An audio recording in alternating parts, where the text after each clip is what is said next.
Live or listening back to this show from Teachers Talk Radio. You can catch up with all our shows by visiting our YouTube channel or by listening back at ttradio.org. Don't forget to like and subscribe to enjoy more live education conversation from TTR. We hope you enjoy this show.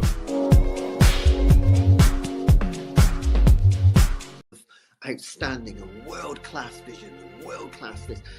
I'm a real leadership geek, honestly. I've spent my whole career reading books and chatting to people. I just find the whole thing and the announcement, the way it's been announced, bizarre. If you could move away from a model where teachers are so intensely focused.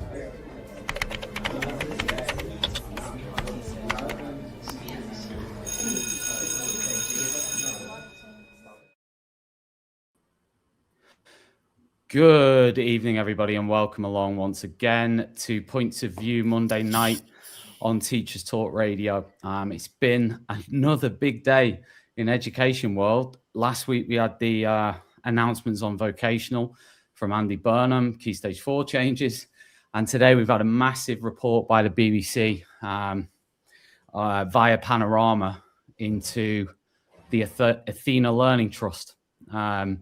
And basically, it's looking at allegations from parents, pupils, and former teachers, some former teachers, that its behaviour policies went too far. And it includes claims of strict toilet rules, which we'll go into, silent music lessons, extensive use of reflection rooms, or what they call reflection rooms, and concern about the impact on some neurodiverse pupils. The actual report is available via BBC if you just search BBC Athena. And there's also the Panorama programme, which was released today on iPlayer, which lasts about 30 minutes. The Trust has said publicly it's listened to feedback. It said its schools are built on high expectations and calm, disruption-free classrooms. Behaviour policies are applied by teachers and leaders with professional judgement. And it also pointed to improved outcomes. It says the vast majority of pupils spend little or no time in reflection. Now, the question I guess we're going to ask tonight is along the lines of, these sort of firm or strict, or some people call them zero tolerance rules or schools or whatever, has it moved into excessive control? Can schools maintain discipline without becoming what these sorts of commentators say is inflexible? And ultimately, I suppose, have these behaviour policies as they are gone too far? That's where we're looking at. So I'm going to ask everyone, first of all, we're just going to go around everyone to start with, short little introduction, and maybe just an initial reaction, your initial thoughts on the whole piece of this article and this programme in the context of the wider debates, which we have every week on Teachers Talk Radio about behaviour in schools. So, Andy, I don't know if you want to start. Can do, yeah, happy to. Thank you very much for having me. So, yeah, Andy Baker, behaviour specialist, predominantly come from a health and social care background, but my partner is also a SEND consultant. We have two neurodivergent children in our household. And I'm a published author in the subject of behaviour. When I sort of read the article, I'd heard some bits about it.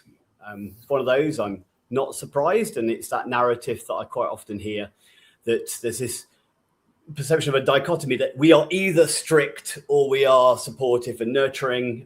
Sometimes people struggle to see that there is any balance between the two. So that's probably my standpoint of going that misconception, that discipline only comes through being strict. And I've had two girls exactly based on that incident that both got restricted toilet access, that both then inhibited, or they affected then their eating and drinking habits as a result of that rule, that did them no good whatsoever. So yeah, it's quite close to my heart, this subject. So Andy, when you say the rule, are you specifically talking about toilet breaks there? Yeah, that specific one, yeah. Okay. Well, we'll return to that as we go through. Marie, do you want to go next? Yeah, absolutely. So my name's Marie Gentles. I currently work as an education and behaviour advisor. I'm a previous head teacher of an outstanding pupil referral unit in social, emotional and mental health provision. I also previously have advised for the government as well, for the Department for Education. I'm also an author. I'm also a mother of 2 children, 1 neurodivergent. And I think it's all relevant, lots of lived and, professional experience. And I think that we need to look beyond what's happening, beyond what we read, beyond what we see, and we need to look at why. Why do certain schools feel that this way of being or operating is the best way? And actually, what are we missing and what needs are we missing in terms of meeting these young people's needs that will more adequately support these children and young people? But I'll kind of go further into that a little bit later. All right, thank you very much, and thank you. I should have said thank you, Andy and Marie, for joining us as well. So it's going to be a good one, good conversation, definitely coming up. Andrew, do you want to say something? You're on mute at the moment. Thanks. Yeah, I'm Andrew. I'm a maths teacher and I write a blog about education on Substack. I also once worked at a school that had a campaign like this in the media against it. And so I'm sort of seeing it from the other side and judging it on that. And I think my main reaction is how they missed so many genuinely exceptional and interesting things that happened in those schools, and then ended up complaining about things like you're not allowed to look out the window for 2 minutes, as if that is a strange rule that most schools don't have. Thanks, Andrew. Keith, welcome. Hi, thanks for letting me come on. I'm Keith Bates. I'm currently a behaviour consultant running my own consultancy of supporting schools around the country. Just finished writing my first book as well. Previously head teacher of a residential special school for complex SEMH in Norfolk. And I kind of echo what Andy has said, really, that my initial reactions are, number one, I'm always skeptical of the way the BBC or any other media outlet tends to present these stories. What don't we know, as well as what are we being told, what is not being said. So I always take that into account, but kind of seeing the predictable conversations which seem to find it difficult to hold two truths to be true at the same time, that it's possible that you can have high expectations and boundaries, and rules for children, while still also being empathetic and nurturing and child-centered, that those two are possible and they're not mutually incompatible. But again, we don't often have those nuanced conversations and they seem a bit binary at the moment. Ollie is a TTR team member. He's a panelist on Points of View, so I already know Ollie. Ollie, did you have a good time in Ibiza? I had a brilliant time in Ibiza. It's good to be back. It's good to be back with a tan, refreshed, put a bit of weight on as well. I'm glad I don't have to look at your face squashed up against the camera lens in some club in Ibiza for at least another year. So that's great. Exactly that. I'm Ollie. I am a history teacher and head of year at a school in Hertfordshire. My viewpoint on this is this: there does need to be routine, there does need to be rules, there does need to be a behaviour policy which people follow. There's a question of fairness and moral leadership, which I think has to come into the equation. I think this example was an example of a school that was really, really strict. Obviously, there were some issues in that school, but we shouldn't get rid of routine. We shouldn't get rid of rules. We should not have schools with no behaviour policy, which I'm aware there are schools that there are. And it needs to be treated with balance, and it needs to be treated with a teacher needs to make the correct decision, and it's a moral decision that you make in the classroom rather than basing it around rules that you're told to always do this, or do this. I'd like to welcome all our live viewers and listeners. I have to watch it because I'm relaying what I watched. So obviously watch it yourselves in case I get anything wrong. But it starts off with a clip that actually comes in later on in the program of a parent with their child and the interviewer. And by the way, I'm going to feed my opinions into this as well. So feel free to just jump in, just tell me what you think, because I'll be totally honest with you. I I've seen this pattern quite a few times in the last year or two. I think there are campaigns against schools. I think there is activism against schools.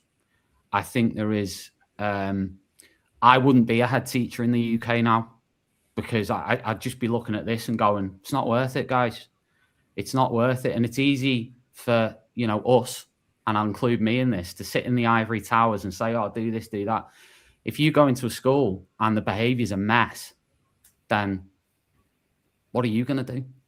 Right? Now, you could get it wrong, you could get it right, but I suppose your job is to improve the behaviour. So anyway, I'm going to come back to that. We're going to have loads of time to discuss this, but that's my view on the Panorama piece.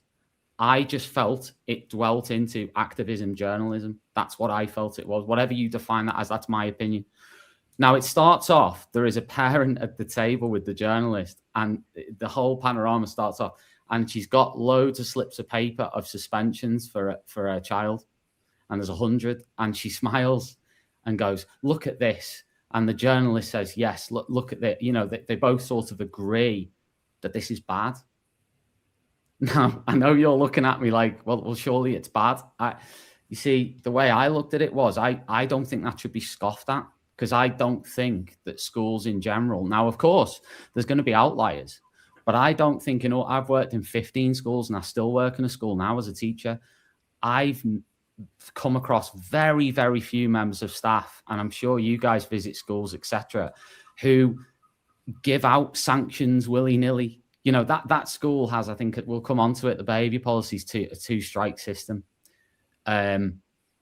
Most teachers have strategies between warnings to get through the warning system, to be sent to the reflection room, then to be sent out of the reflection room and home, right? You have to go through a bit of a process there to get there. And there's very clear policies. And the sort of idea, these teachers can't speak out, by the way. They can't come out and say, oh, by the way, here's the context on that one. They threw a chair. Here's the context on that one. They did this, they did that. They can't say it because of safeguarding, because of GDPR. They've got no say in this conversation. We don't know what happened. We're just going on what the parents have said in these town hall meetings with this journalist. So, and what the children have told the parents. And of course, then you come back to, do the children lie? Yeah, they do sometimes. Yeah, children do lie sometimes. That's what they do. So anyway, there's a whole bunch of issues, but it starts off with this, and they're at the table and they've got the suspension forms. And my immediate question was, it sort of set the scene of, this is a bad thing, but I'm saying it's purely a consequence. It's a consequence that the school's given for behaviours. So yeah, I'm going to open that up now, that little opening scene. I've set the scene for you, and I'll open it up. Keith, do you want to come first, and then I'll go to Andrew after that? Yeah, so the issue I've got with what you're outlining there, Thomas, you might be able to be right, but equally you don't know as well the context. You don't know the context, and the reality is you're making an assumption in what you've just said there, that lots of layers have been gone through, that the behaviour has been of a certain level to warrant that, and you don't know that any more than we know that the behaviour did warrant it. And that's, and I yes, I've been in and out of schools and working in schools for 30 years, and I go in and out of schools every week, continue to do so. And again, it's about that two truths being true at the same time, is that, yeah, absolutely, I don't disagree at all that there is a real kind of well-organised advocacy industry that has emerged around parental advocacy and SEND advocacy, and it's and it's proved quite damaging. I also can think of 1,000 examples of where kids, and these are personal experiences of watching them up close and being involved in them. Kids have been excluded or suspended for actually really questionable really questionable areas. And I can think of lots of examples of teachers I've known who absolutely don't go through the layers and lots of strategies before they exit a kid to a reflection room. So the point is that I think all of those things are true. And I think you're conflating somewhat two issues, one of which I really do agree with you on, which is about the presentation of stories like this by the media. You know, and I absolutely agree that kind of sitting by the dining room table saying, isn't this terrible, is just poor journalism. That doesn't mean to say that what's gone on in the school might not also be unacceptable. So that would be my initial thoughts on what you've just said there. I'll let other people jump into that. Yeah, Andrew, do you want to jump in? I was going to say that I think the suspension figures are possibly the only substance they really had, and they are exceptional. And I think that, you know, it's reasonable to question the trust around them. There might be good reasons for them, but we didn't see what those good reasons were. And there were a number of things that I'm sort of curious about with those. For one thing, a lot of those schools had really low suspension rates, like just ridiculous. They hadn't been suspending people at all at certain points in their history.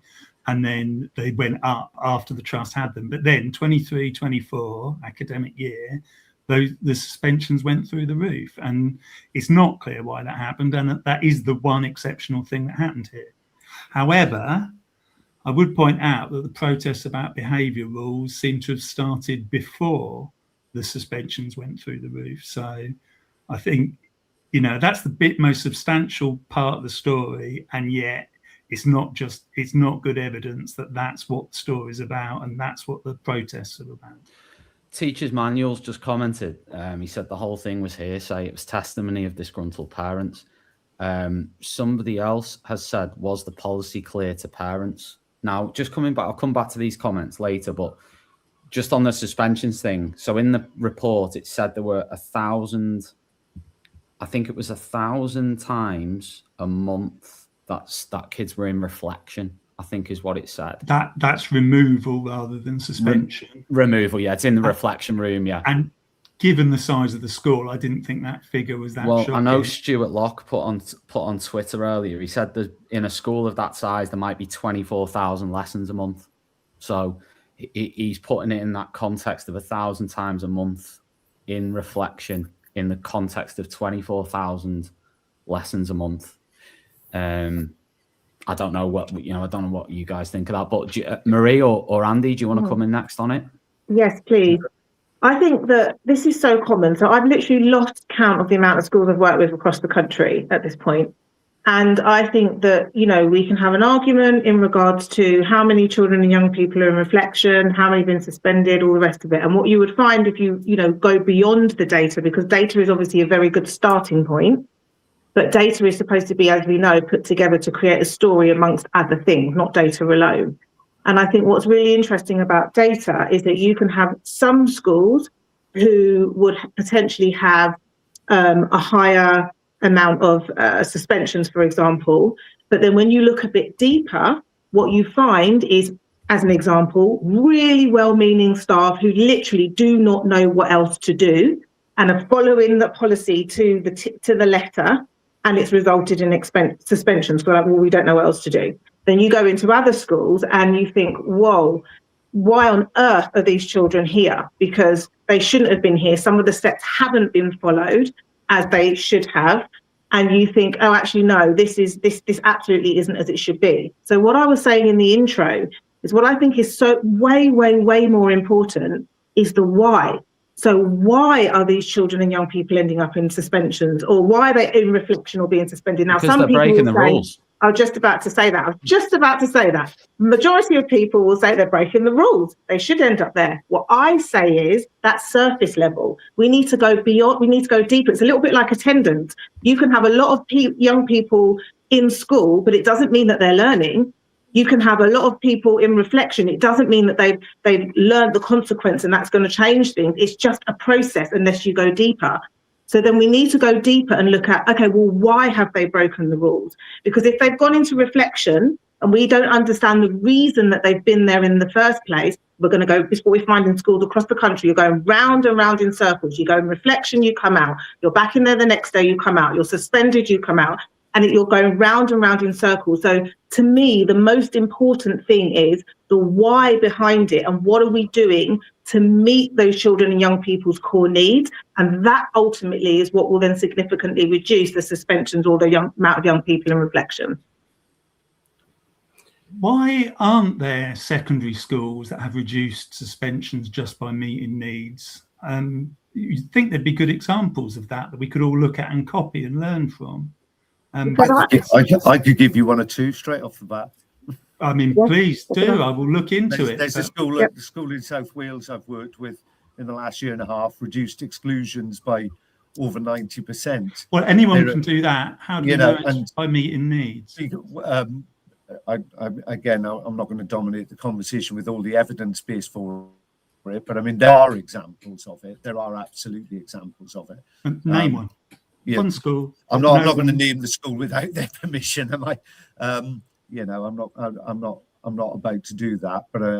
But again, that doesn't, because I'm not going to name it on a podcast doesn't mean it doesn't exist. It's a very good podcast. It is, and I don't doubt its integrity whatsoever. If the BBC can name a school. And I don't see a problem with naming a school if it's something that you're saying is a good thing. I mean, how can we judge? How can we know what you're saying is true if we don't have any evidence for it? Well, naming the school doesn't give you evidence. I mean, I will say, it's a school in Powys in Wales. In fact, if there is a certain amount of public information about it, but it's not my role to start naming that school, without talking to them first as to whether. And what have they? Okay, Keith, fair enough. So, what have they done then to? I think Andrew's question was more around needs, but what have they done then to reduce the expansion? It's a number of things. 90%. Yeah, so I would say first of all, they've decided to redirect some of their resources to better in-school provision. Of that have different names. There's a certain amount of what some people would call nurture provision, and certain types of alternative provisions within the schools that basically allow those children to have places to go and people to talk to, a curriculum that's more fitting, blah, blah, blah, blah.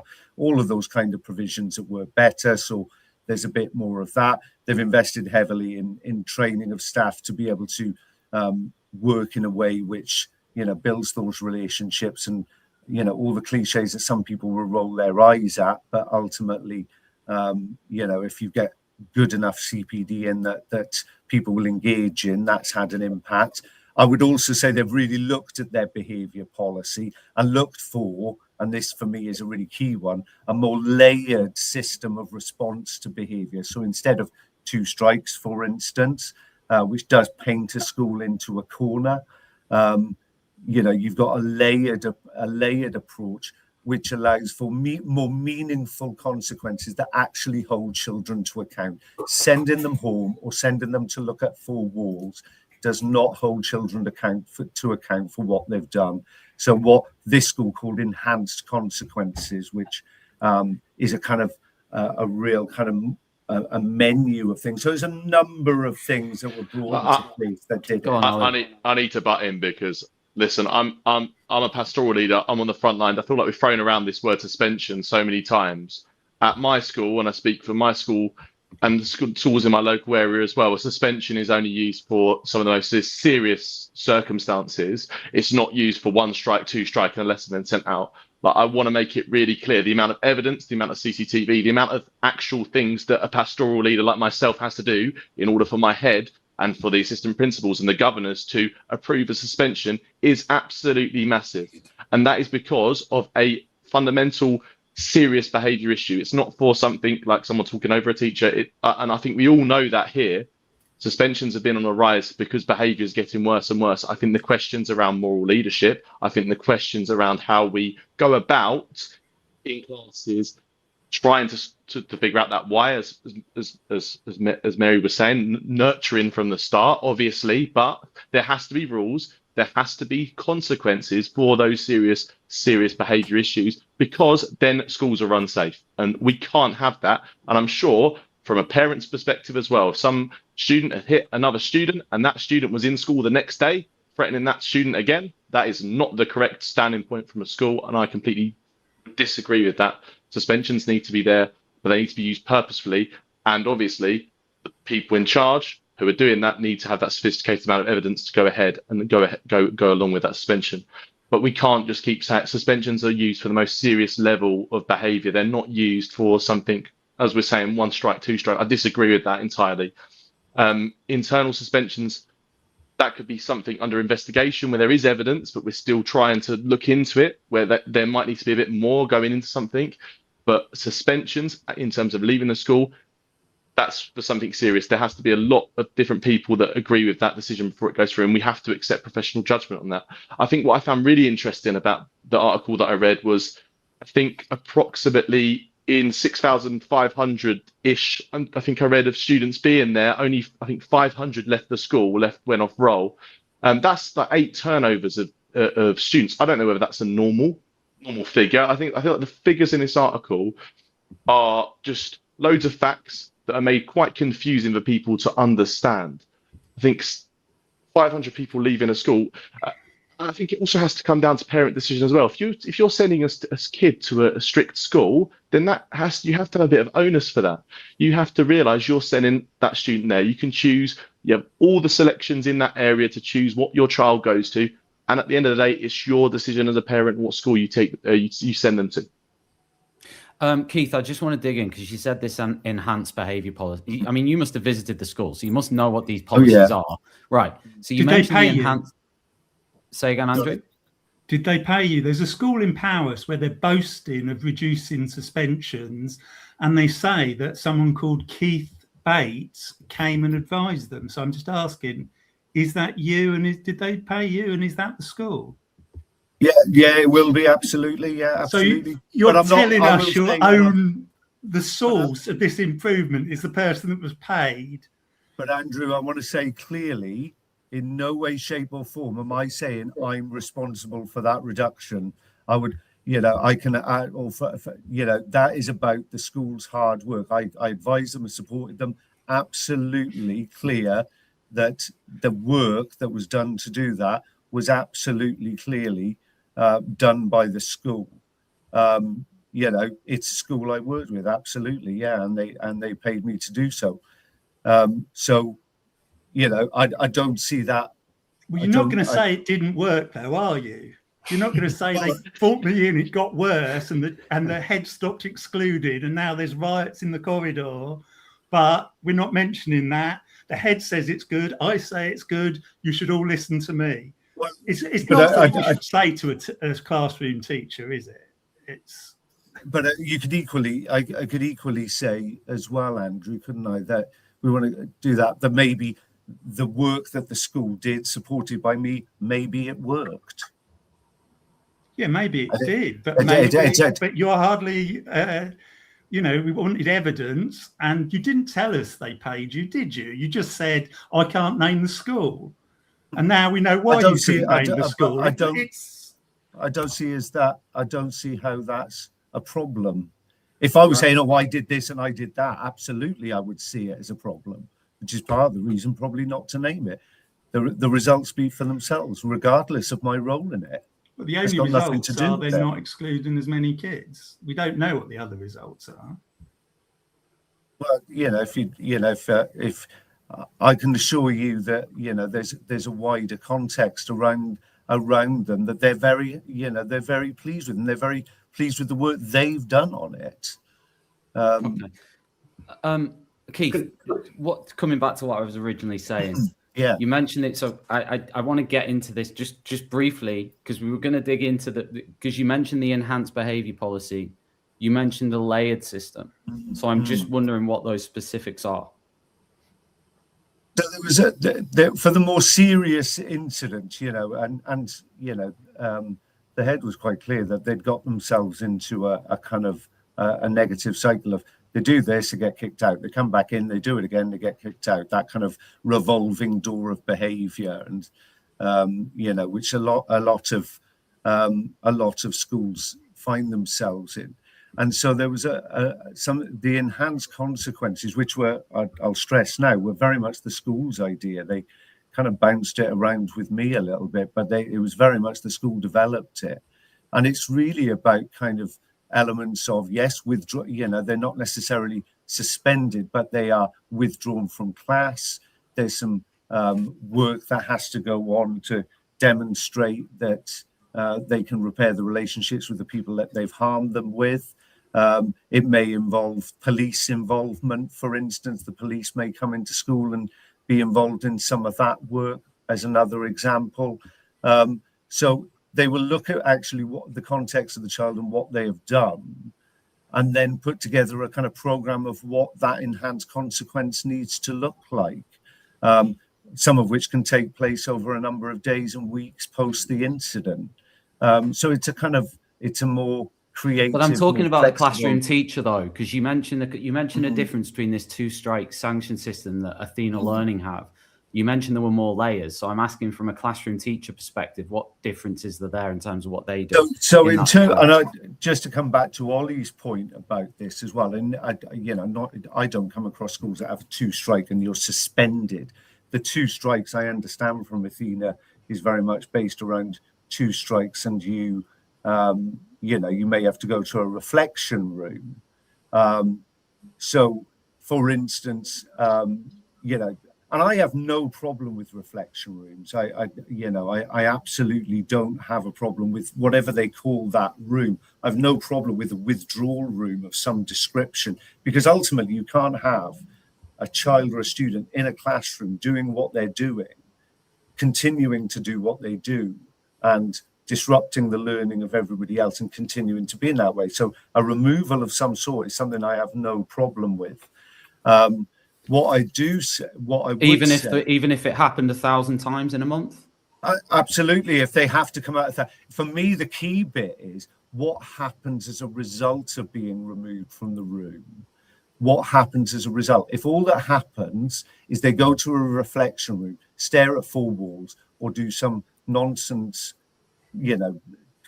just basically some nonsense like, and then nothing happens before they return to that classroom again. A school can't not support its students, though. Like, sure, you would think, enhanced consequences. I'm a bit intrigued by the word enhanced. I still haven't figured out. I'm sorry for getting a bit. I just want to know what the sanction system is in the classroom for the classroom teacher, Keith. You mentioned layered and enhanced, but we still, after 8 minutes, haven't established what these things are. That's all it is. Is there more warnings? Is there more than 2 warnings? No, not particularly. It's more to do with the consequences of going to the reflection room. There will be more, for instance, break time detentions and lunchtime detentions, some of which, the teacher will be involved in before they go, for instance, to a centralized detention with an SLT member, for instance. So there's a more layered approach to the detention system as a result of being exited from the room, for instance, which wasn't the case previously in that school. But wouldn't that increase workload for staff doing their own detentions? Well, interestingly, in that particular school, they were offered the opportunity of, because there was an element of actually, I'll tell you what, we'll get rid of break time detentions. We put an onus on the teacher. And they offered to the staff, sort of like, I tell you what, we'll do a more centralized lunchtime detention system, but we'll have us on a bit of a rota. So you actually, in that school, part of their directed time was kind of, I think it was every break time, which really surprised me that they'd ever got that through, that was part of their directed time. They said, well, if we get rid of that, but we'll put on a lunchtime detention, but everybody's on a rota for it. So you'll only have to do 1 lunchtime in every 3 weeks or something. In that school, the staff went, no, we'd rather keep the break time detentions. We'd rather keep them that way. So they were happy with that. And obviously that has to be part of the process. You have to talk to staff and consult with staff about, what would be their way of doing it. They re-looked at their detention system as a result of being exited from a room, for instance. is one example of it. Okay, Marie, I'll bring Marie in because I know, Marie, you've been patiently waiting. Go ahead. Thank you so much. I think that this is all extremely valuable, of course it is, but the focus is so heavily on the detention, the sanction, the this, the that. And the reason why we continue to have these conversations is because we're not, I'm going to keep saying it, I'm going to say it for this entire time, we're not looking deeply enough, in my understanding, in my belief, although some are, at why. Why so what is does that look child, like, Marie? What does that look like in a school day-to-day context? It's wider than that. So in a school day-to-day context, it means things like the CPD that you have at the beginning of an academic year for school. It means like, what does that look like in lived experience day to day? It means starting with things like going from things like staff members at the door, for example, to understanding behaviour as communication, to understanding what children's core behavioural needs are, to understanding how to meet those needs, whether that's via relationships, whether that's academically, how to do that, how to create an emotionally contained environment within the school. When you have all of these elements, I literally created something called the puzzle. When you have all of these elements, you then have a preventative approach. And then discussions as you move forward can be more around what are we doing to significantly reduce, to prevent this looking like the way it looked, rather than what are we going to do when this happens? What are we going to do when we've got X amount of suspensions, or what are we going to do about detentions and the rota and all of the rest of it? So Marie, can you give me 3 things then that you think a school that had similar behaviour policies to those in the article would do instead that would fit with your model? 3 specific things that you would do that's different to that in a school where behaviour is obviously challenging. Absolutely, yes. Number 1, you'd have a focus around relationships. And I don't mean you just have, we just have a good relationship with children and young people. That's not what I mean at all. You have a deep understanding via continued professional development around understanding the impact of relationships on the brain. Relationship for a child or young person is literally like food for the brain. It's the base for how they learn. It's the base for everything. When you have staff who fully understand that, you don't have to be an expert, you don't have to be a psychotherapist, you don't have to be a scientist, but you can have a base understanding of what that looks like, then it's such a secure base to start with. The second thing is around then creating an environment, as an emotionally and psychologically safe environment for the staff and the students. So understanding behaviour as communication. So understanding, okay, when that child or young person is behaving in that way, why are they behaving in that way? Where does it come from? We are not condoning the behaviour. We are not letting them get in away with any behaviour. That's not what we're doing. But we're understanding where it's originated from, what is the need, and once we can then meet that need, that's when we see behaviour significantly reduced, because that's why we have undesirable behaviours, because it comes from our thoughts. Our thoughts impact our feelings impact how we react and respond. It's all scientifically based. It's all, it's not wishy-washy, but it's not easy to do within a school, but it's absolutely possible. So you've got the relationships, you've got understanding behaviour of communication. And then the third thing I believe is putting that all together. So you have a balance of boundaries and expectations. You have to have them. Such a misunderstanding. You have to have boundaries and expectations because it creates internal emotional security and safety with children and young people. Boundaries and expectations work best when they're consistent and persistent, and they are implemented within the same way, or at the same with the same understanding that you implement and you prioritize your relationships and your attachments. So your attachment, your boundaries, and your expectations are all at the same level. Your relationship shouldn't be higher than your boundaries and expectations, and vice versa. Then when you have secure attachments with children and young people in a psychologically contained environment, i.e. a school, then what happens is you don't eliminate undesirable behaviours altogether, because they're children, they're growing, they're learning, but the way it looks is different. And then if something happens, the way the children are able to receive, whether it's a sanction or a consequence or an adult talking to them, the way they can receive that then is entirely different, because they've got secure attachments with the adults in the school. That's when you start to see sustainable change within schools. Okay. I mean, the one question I'll come on to Andy in a sec, but the one question I wanted to ask is what does one of these relationships look like practically that you hold up as really good between a child and an adult teacher? Okay, great question. So I would say it looks to me like an adult who understands their own behaviour of communication. So actually what has triggered me in your behaviour, because that's massive. We cannot just assume that all professionals are always doing everything right, and we are stressed and we are overwhelmed and we are all of those things. But actually we're also just human beings, and we're doing a blooming hard, tough job. And sometimes specific children or young people can trigger us. So we have to understand what triggers us. That's the first thing. So we understand our own behaviours, communication. What of our thoughts and feelings impact our behaviours and responses to them, and then vice versa. Understanding them. So understanding their behaviours, communication. So where did that come from? I'm not letting you get away with it. I'm not condoning it. That's got nothing to do with it. It's understanding where it comes from. So now my perception of you and your behaviour changes. Children and young people learn more than what they see and feel from you than what they hear from you. They learn more than what they see and feel from you than whatever you tell them, whatever sanction you put in place. That's how they learn. That's how their brains learn. That's how co-regulation is formed. Regulation is formed for them via co-regulation. It's how the brain's developed. It's how it works. And so they need consistency and persistency. So being completely consistent and persistent in your boundaries and expectations while maintaining the secure attachment. If I then, as a classroom teacher, because I'm thinking specifically, I'm a classroom teacher who's always taught classes of 30.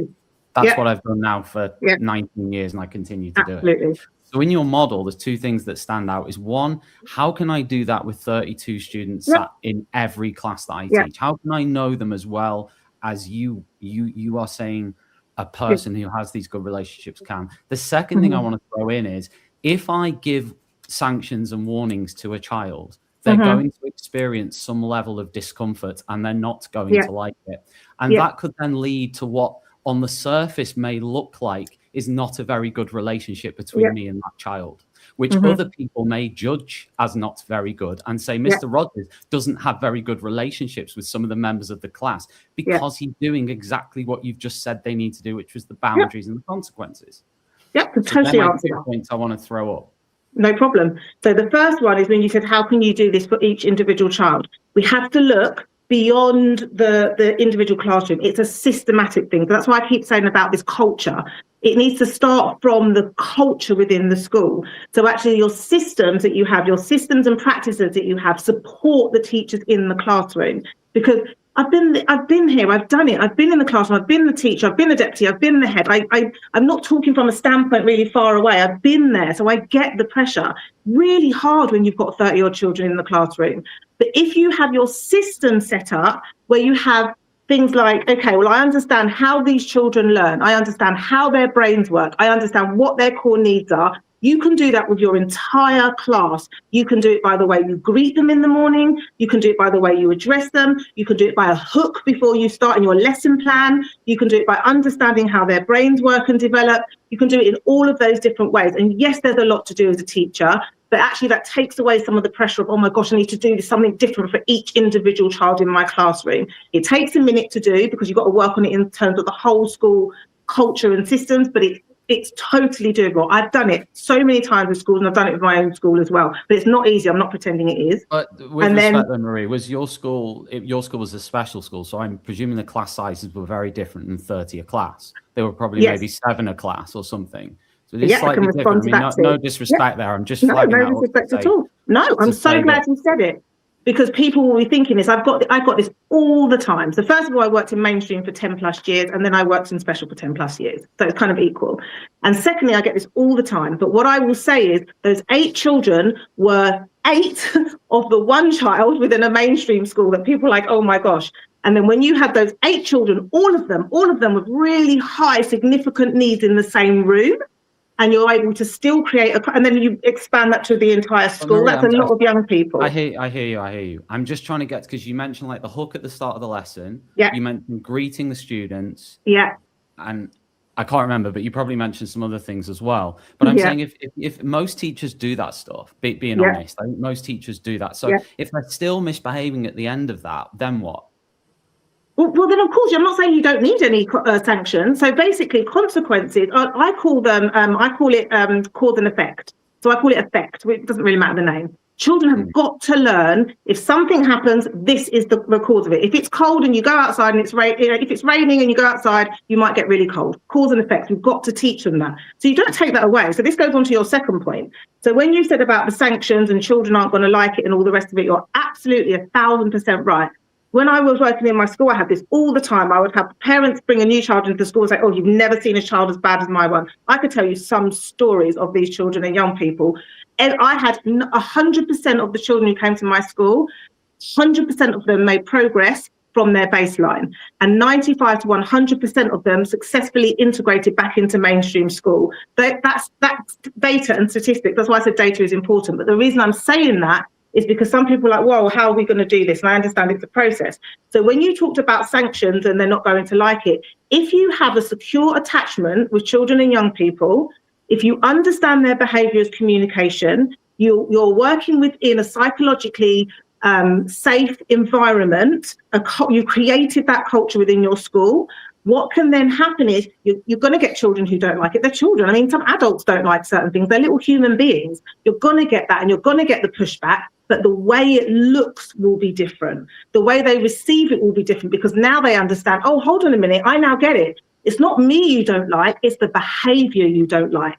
Children often confuse the two. They're like, you don't like me, I'm horrible. And because our thoughts impact our feelings that impact our behaviour, if a child is thinking, you don't like me, you hate me, I'm the problem, they're going to feel inadequate, horrible, all this kind of stuff. And then their behaviour is going to be all this awful behaviour that we see. Then it's like, well, we have to give them a sanction. Totally understandable. If we start to change that, we begin to understand their behaviour, the communication, we understand all these things I've talked about were preventative rather than reactive. What then happens is the child goes, okay, well, it's not me you don't like, it's the behaviour. I still don't like that I've got a consequence. I don't like this at all. I might have a bit of I might say something or be frustrated or annoyed, but they can receive that better over time because they understand that you still like them. You've still got a secure attachment and relationship with them. It's so powerful. But again, I mean, I would just argue that. Sorry, Andrew, go on. And then I'd want to come to Andy because he's hardly had a foot in the last. I'm enjoying staying back and listening to mayhem. He's enjoying it. He's loving it. All I was going to say is that, obviously, ever since I've been teaching, I've heard about the importance of relationships. Uh-huh. And obviously, it's good if you have a good relationship with your pupils. However, I'm left baffled why I'm teaching kids in the classroom and the people that go on about relationships aren't. At least my relationships are ongoing, and I form new relationships every year. And people that are so keen on relationships aren't actually meeting as many kids as I do or spending as much time with children that they know or building those relationships. I think that's a really good point. I'll answer briefly because I know I've spoken a lot and give someone else a chance, but I think that's such a good point. I do think that, realistically, at the same time, there is, a structure in schools and things. So I would teach in the classroom, for example, but I would also, every single day, I was out of the office, I put my head in every classroom every day, I was on the door, I spoke to the parents, front line. I was lucky enough to be able to have an input in designing the building, so my office was in the middle, accessible, all that kind of stuff. But I think that's a really, really good point. I do think there are restrictions, with different roles. You've got different things to do outside of obviously being in the classroom with the children and young people day to day. But I think that's an excellent point and something that we should think about more. Keith, do you want to come in on Andrew's point? Yeah, just a really quick one on Andrew's point there is that, I mean, I've only been doing consultancy work a couple of years, and I've spent 30 years in schools, at various levels, and continue to teach and be in front of kids every week until I finished doing that.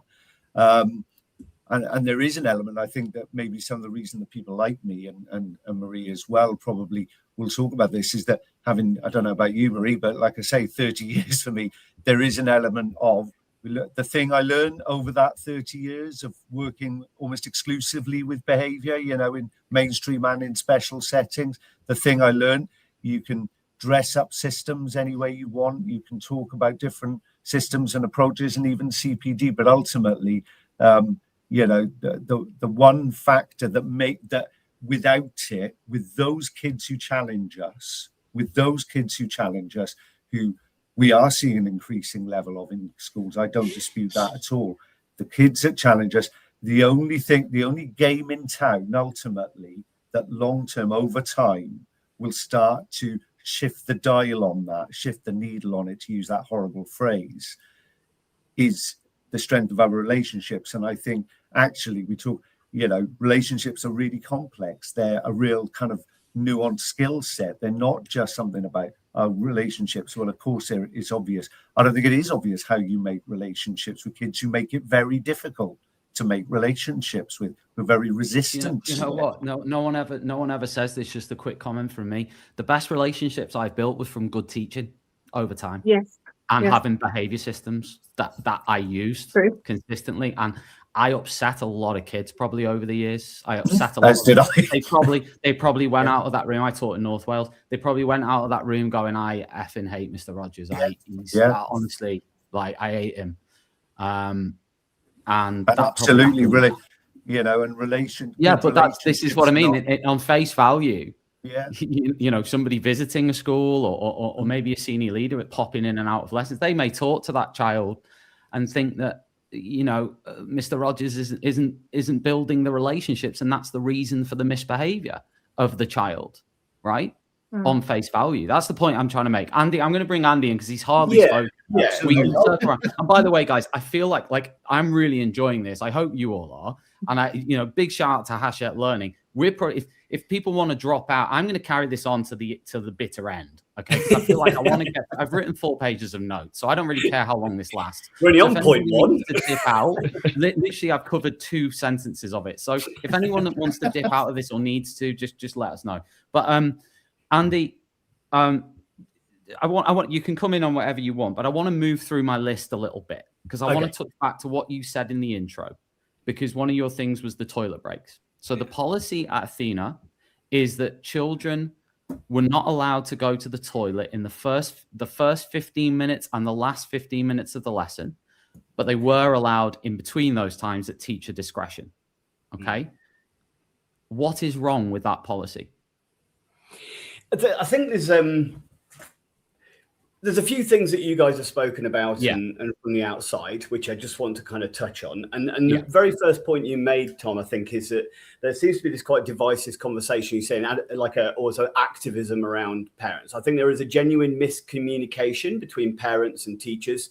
I think every one of us in this group is looking to improve the well-being of children or to improve outcomes, but sometimes we see it from completely different points of view, and that creates conflict, not realizing that actually we're both aiming for the same thing, which is well-being for children. But there's only one, I mean this with the full amount of respect, there's only one of those groups who's actually in the classroom teaching, which is why I believe that the way to solve this quite nicely would be to have body cams and CCTV in every single classroom in this country for the whole time. Then let's replay the video footage of these schools who are suspending and running through sanction systems and what these teachers are having to put up with and what they're doing in the classroom, because that's the missing piece. We never see that. We only hear anecdotes about how oppressive and terrible all the teachers are. We never see what they're dealing with. We never understand what they're doing. We never know how professional and patient and how much sometimes vitriolic slyness they're taking. And they say, oh, he was just looking out of the window. Well, there's a big difference between going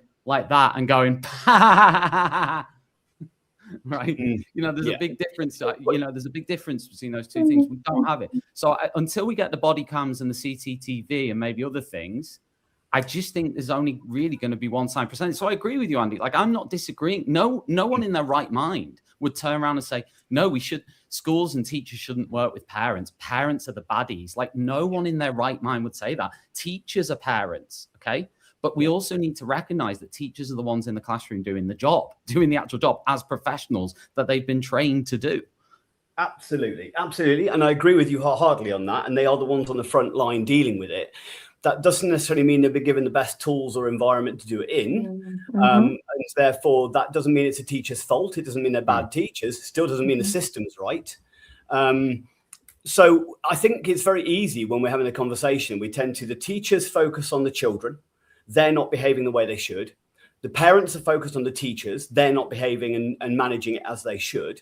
And when they're missing out on numerous different elements of the lens, which is there is other factors. So I refer to as kind of 5 different lenses, which is the teacher's nervous system is one. I mirror what Marie was saying there, that, you know, children are, if somebody comes into your environment who's highly stressed and overwhelmed, then straight away, you're not communicating safety to me.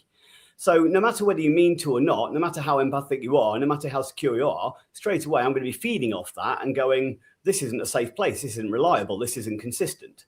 Now, as you said, Tom, you managed to, you know, your approach of things was a level of consistency that you worked off, which meant that pupils, and I think when people talk about connection, they're always thinking about this necessarily nurturing kind of connection of like lovey-dovey mum cuddling kind of thing. They're not the only connections in my life.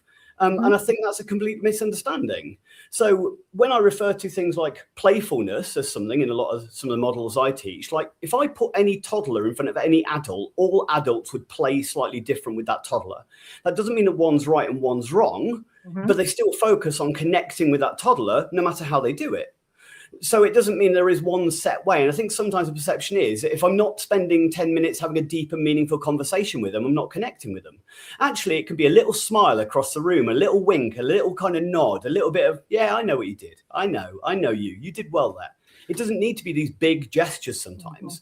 So I think I agree, but it takes, but Andy, I agree with you. I get it, right? I get it. But to build something that's actually meaningful, it takes a long time. We know this in adult life. To build a relationship that's actually meaningful and purposeful and real, it doesn't happen in it. I mean, maybe something could happen, I suppose, in a lesson with a, you know, thank you very much. You build something over time, of course. But if you want something that, you know, the way we talk about these relationships, these like, you know, lasting, groundbreaking relationships, they don't happen overnight. And often there is stuff that needs to happen in the interim that a teacher has to do, or they're not doing their jobs, right? It would be really easy for me listening to this as a trainee teacher and think, do you know what?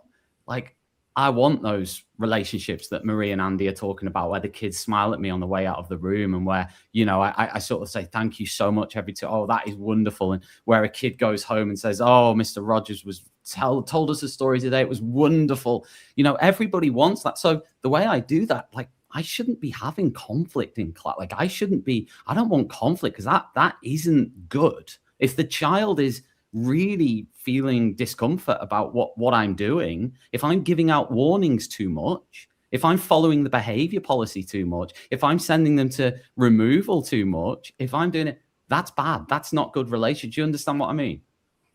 Yeah. So you feel like there's a constant cast judgment on you, no matter what you do. You kind of feel that. Some, not all, maybe. It depends on the leadership team, of course. Yeah, absolutely. You know, but it happens. Yeah. And I think, so as I said, I'm not necessarily saying that it should be always that smile. Sometimes, as you say, they're not going to like you. And to be a good mentor, sometimes you need to instigate certain boundaries that mean that sometimes they're not going to like it. But the consistency means that they trust you. Even if they don't like you at times, they still trust you. You're going to be there tomorrow. You're still going to treat them with respect. You're still going to set firm boundaries. I think there's a difference between relationship and trust. That, you know, you turn up every day, you behave in a fairly consistent way. I know how, if I'm struggling, I know how it's handled in this situation. I know how the beginning of the class starts. I know what is expected of me. I know how the transitions in the class are meant to go. I know what happens and how it's managed if there is disruption. And I know that the teacher is actually able to handle that disruption quite quickly, because actually not handling that disruption still potentially makes a child feel unsafe. Because the case of, you're not a reliable base, you're not somebody who can manage this room. And it's that balance of seeing the one child, but also managing the 30. But with respect, Andy, and again, I genuinely say this with the most amount of respect I possibly can, because you're a great, lovely bloke. But I don't think you've ever been a teacher. No, I haven't. No. 100%. So therefore, the idea of saying it's managing the 1 and managing the 30, no offense, there's a lot of people out there who don't have a clue what that is. But Tom, if I can jump in, okay. If I can jump in, I get it. But fundamentally what Andy is saying is true. And in terms of that 1 versus a 30, maybe a slight divergence from what Marie was saying, I actually think in a mainstream class of 30, okay, in all honesty, that kind of connection, that kind of, you know, that bit of I get you, I see you, all of that. There is an element of the majority of kids can take it or leave it because they have secure enough attachments, they have secure enough bases in their lives in general. And the fact that you're just their history teacher, I was a history teacher too, that you're just their history teacher and they see you a couple of lessons a week is fine. That's all they need you for. We're not talking about those kids. They're not the kids who are causing us problems in our lessons. We're talking about the kids who are causing us problems in our lessons. And my argument that my discussion I'll often have with staff is that bit where you've got to spend a little bit longer getting to know them, getting to know what they like, what they don't like, getting to sort of like understand their physical cues, their verbal cues, getting to understand that stuff. Don't do it with all 30. You're never going to manage it. You can do it with the 5 or 6 that are in each class. You can do it with that handful of them. I don't know if I can, Keith, if I'm honest. I don't know if all I can do is teach good lessons. I don't have time. I don't have time in a lesson to have 5-minute chats with those 6 students every 2 minutes and analyse the issues and needs of those. That's not what you have to do. I don't have time at break or lunch to have meetings with each student and find out about this, that, and the other. I've got time to be a good teacher. But it's. I think all I can say is that and it's the joy of what I do and what I've done for a long time. Really, is I meet colleagues up and down the country all the time who are doing exactly that, and so I think. Don't get me wrong, it's hard work, and I always think there's an element of paying it forwards. There's an element of you do a lot of ditch digging in the early stages of building that relationship. Once you get up and running, it's no extra work at all, and you save yourself work because you won't be dealing with their behaviour so much later further down the line. And so, actually, in my view, you're getting credit in the bank there. You're getting some time in the bank. A lot of it. Again, though, we're getting into this. We keep diving because I've asked probably 7 questions so far that are about policies and things that teachers do on the day-to-day.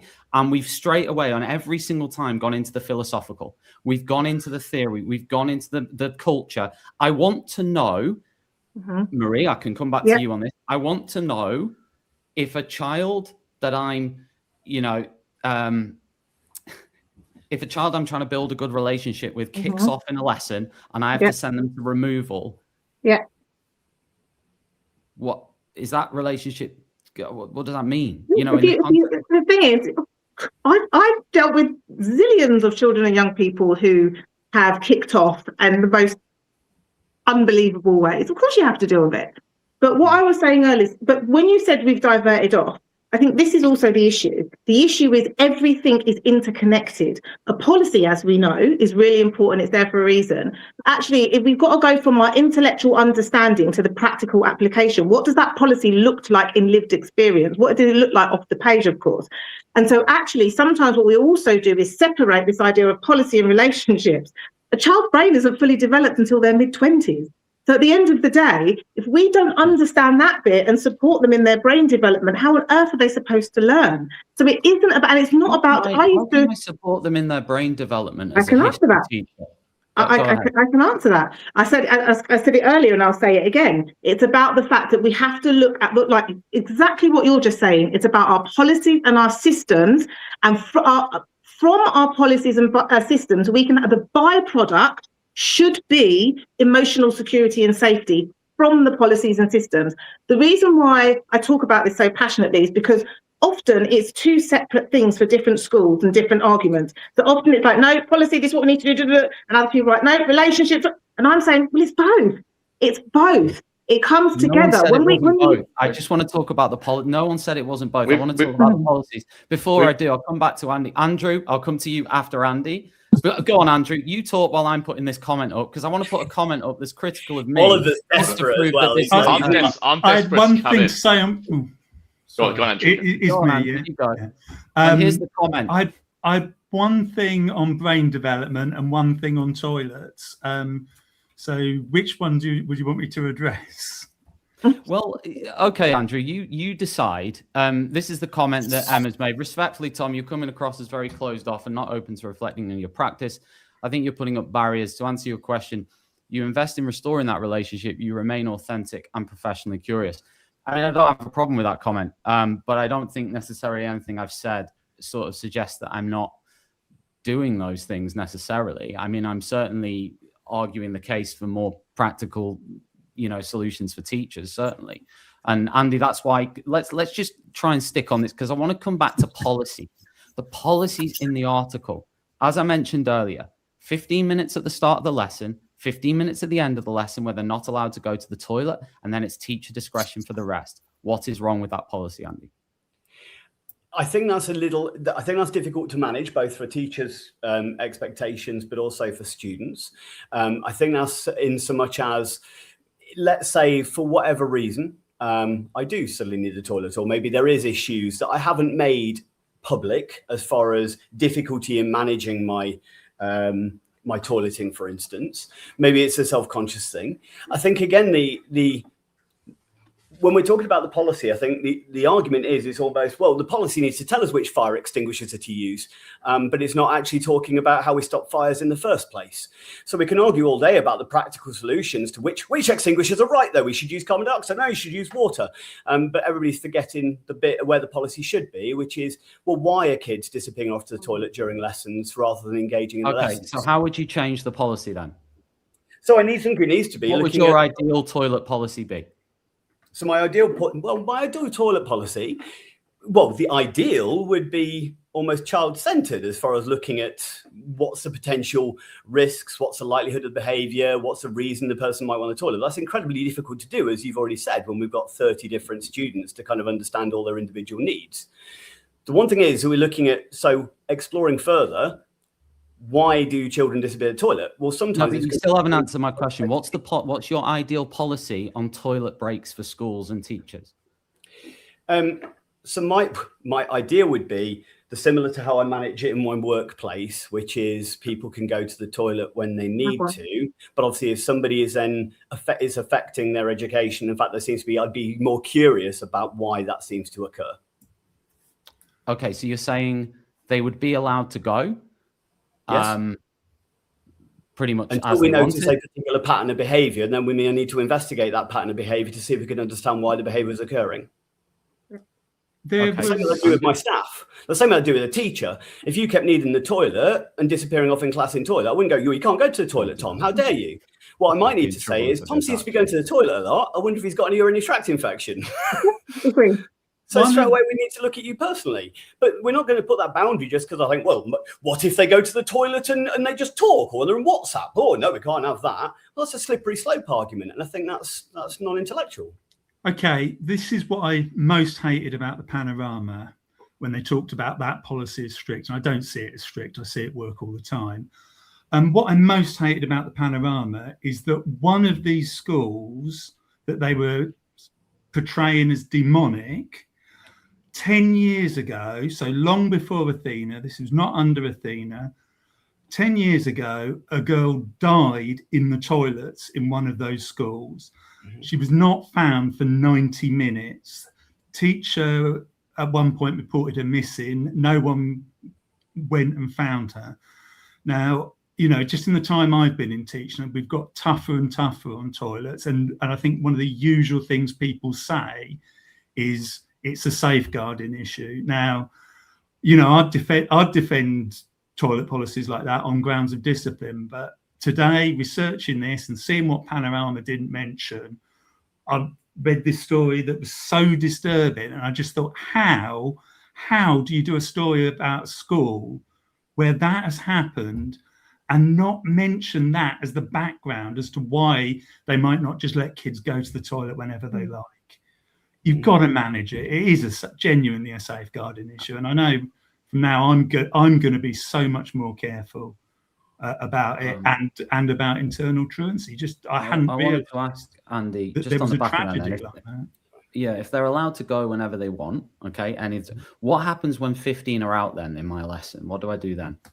Well, then again, this is where we've been looking at an actual individualized issue. We've got 15 children all exiting the classroom at the same time, then we can make certain assumptions that they're probably not just all going to the toilet. So something's happening.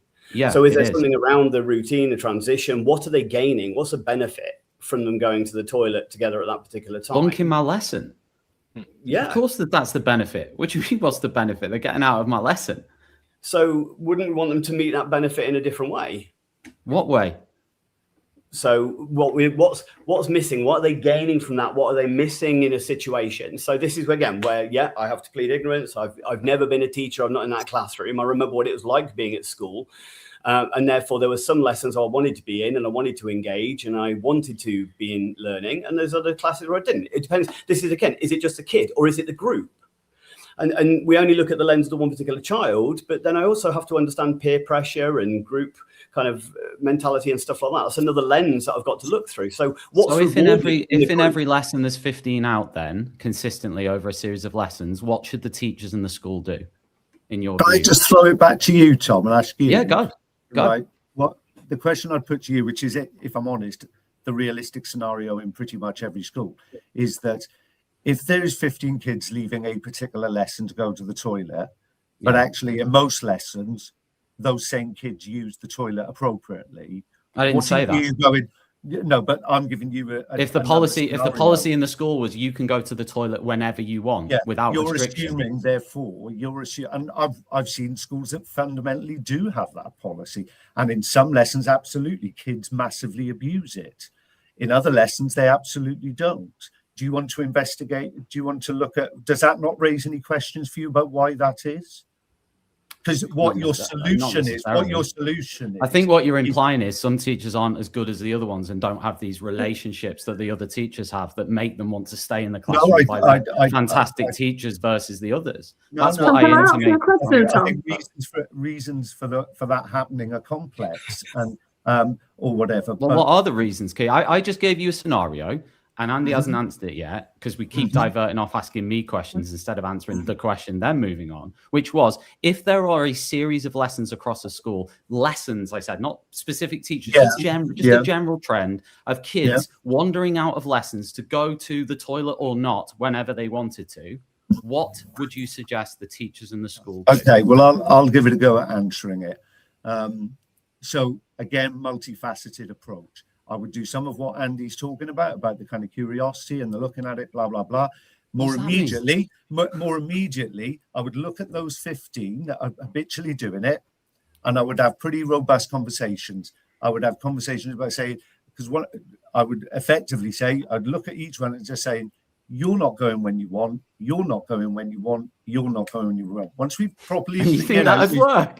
I do, and do you know why I think it would work? Because I've seen it work. Why I would think it work is because when we apply blanket policies in that way, we play into parents and children's narrative about what is fair. And we play into that like, well, we can't do that because kids be up in arms because we're treating them differently. Yes, we're treating them differently because that's how society. If I get the example I always use is if I get pinged for speeding and I haven't been caught speeding before, I get a speed awareness course and no points on my license.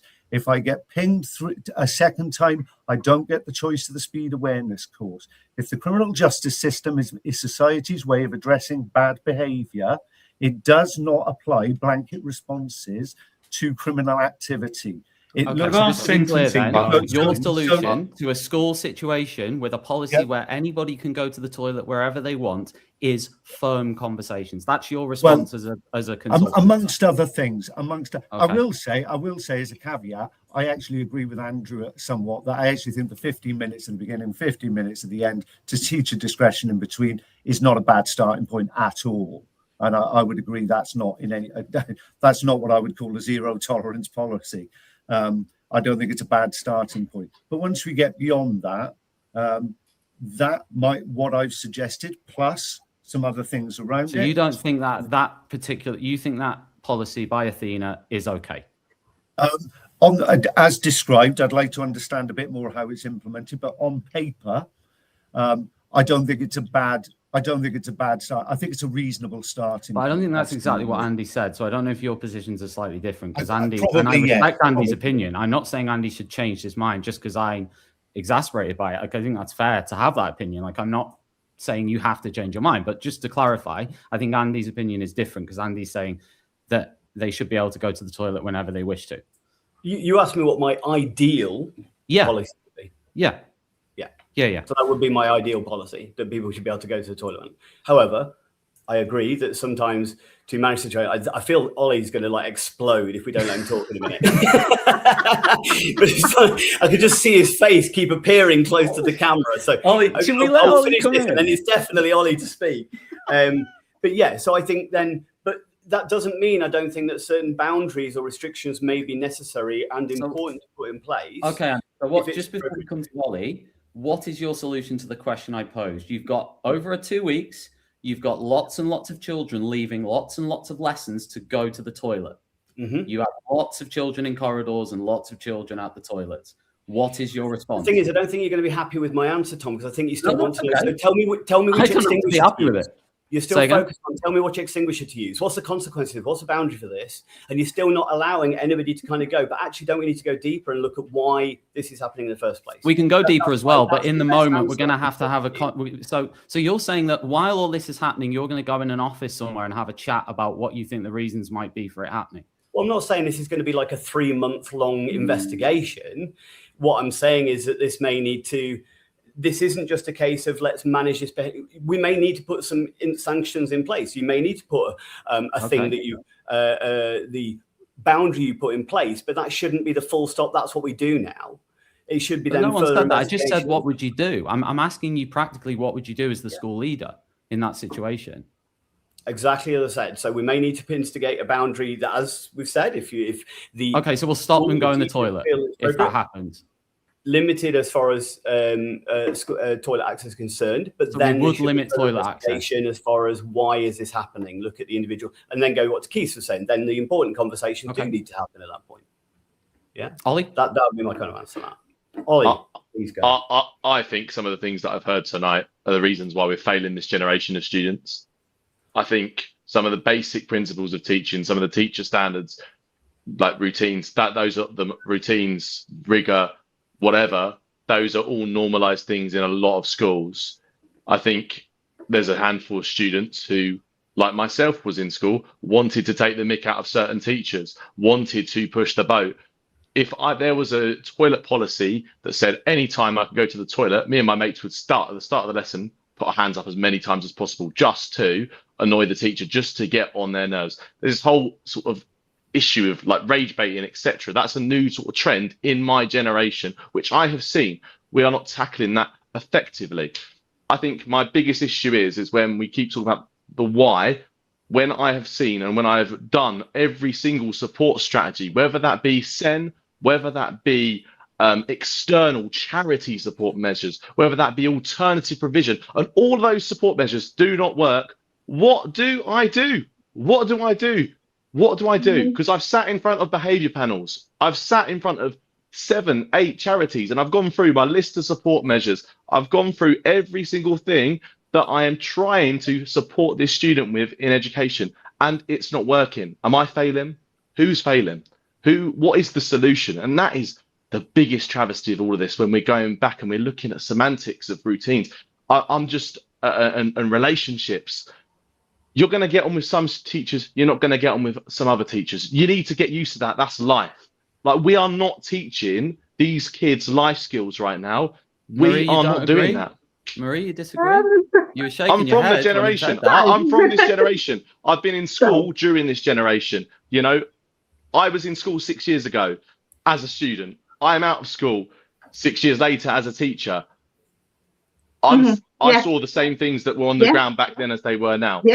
Yeah. That's my opinion. Yeah, totally hear you. You shook your head when he was talking about. Yeah, absolutely. I'm going to say, yeah, absolutely. So totally hear you. I actually fully agree with what is being said about I'm going to say it again, about routines, boundaries, expectations. You don't lose them. You don't lower them. In fact, you raise them and you make them more consistent and more persistent. That's what Athena did. That's what we're doing. That's what we're all doing. Hold on. However, in addition to, because it was interesting, because when people hear about relationships, they're like, you did it earlier, Tom, you know, no blame or shame. It's one of my sayings, just saying. You said, relationships. This is how it's often be thought of, relationships. This is why everything I talk about, I do all the science backed into it, because everyone's brains work differently. Some brains are more analytical. I can tell yours is a bit more analytical, Tom, from the questions you're asking. And that's fantastic. No, that's just fantastic. You've got an element of an analytical brain. It's brilliant. So do I. And we've all got different brain states. There's nothing wrong with that. You know, my son's brain state is different to mine, like whatever. But this is exactly what it's the same for all of the children in our schools. All of the way their brains work are all different. And then on top of that, their brains aren't fully developed yet. So routines, boundaries, expectations, ask me what type of teacher and parent I am. People will say, oh, you're strict, Marie. You're very consistent. You don't budge on those things. 1,000%. But they will also say to me, you really understand behaviours communication. You That's why your turnaround is so quick. Because I'm analytical. No, I'm analytical. I'm analytical. Okay. That's how my brain works. I'm very, very analytical. I'm very orderly, very analytical. It's how my brain works. But I know myself very well. But just because you have an analytical, there's nothing wrong with that. I think it's a great trait. But the point I'm making is that all of us have different brain states. So there's nothing wrong with any. They're just different. And some of us, what we have, obviously, some of us know we're kind of more right or left brain dominant in the way that we move about life and the way that we perceive things. That's just how we are as humans. So if we can understand that, is that true? Is the right brain thing backed up by science and neuroscience? Yes, it is. Yes, it is. Okay. Yes, it is. Some of the ways that people understand it is kind of linked to like things that people have said, like throwaway things that, don't quite fit in. But of course, like in terms of what we know in 2026 about the way our brain works, etc. Absolutely. And I think that I just want to really, really emphasize that you cannot go without the routines, the boundaries and expectations. And the reason why, if we really want to delve deeper, is because they provide internal emotional security, safety, and predictability for children. Right. Things that they need to grow and develop. Amazing. I get that. But once that's all said and done, that's all in place, and there's still students that go against it. And they're in the highest standard. They have loads of suspensions. Yeah. What next? I can answer that. Is that it for that student? Should they move schools? What's the next choice? Because that's where a lot of kids get to now. A lot of handful of kids get to. What's next? Are we just gonna? And I think from the government's perspective, they don't want to see suspensions go up. They don't want to see permanent expulsions go up. So that is one thing that's sort of been detested. And as you can see from this article, this is something that's been focused on, right? It's been something this is bad about the school. They're suspended all the time. So my question to you is, once all of that is done, once all of those different support measures that have been put in place, whether that be SEN, whether that be external agencies, once all that's there, most schools do, which I talk for the majority of schools across the country, and I talk about the majority of teachers across the country, what do we do next? Because that is the $1 million question, and that is the issue which a lot of teachers are finding the biggest issue in classrooms. Behaviour. And it's, again, forgive me, I get it. You're saying amazing things, which, I mean, a lot of teachers are trying to implement in their classroom, are doing the best they possibly can do in their classroom, but it's still failing. So what do we do? Okay, I again totally agree with you. Totally agree. I believe, I've heard this so many times before, when people are like, we've done all these things, we've got external agencies, they showed me a big list, they showed me the data, showed me all the things, we've done all of this. And I say, but the one this some of us will be easy to receive what I'm about to say, and other people listening, like not just you guys, I'm talking about people listening in, may find it harder to digest, right? But one of the most difficult things, but the most powerful things to do when we're supporting children with behaviour is change our perception, our mindset first, before you do any of the practical application. Because, bear with me, right?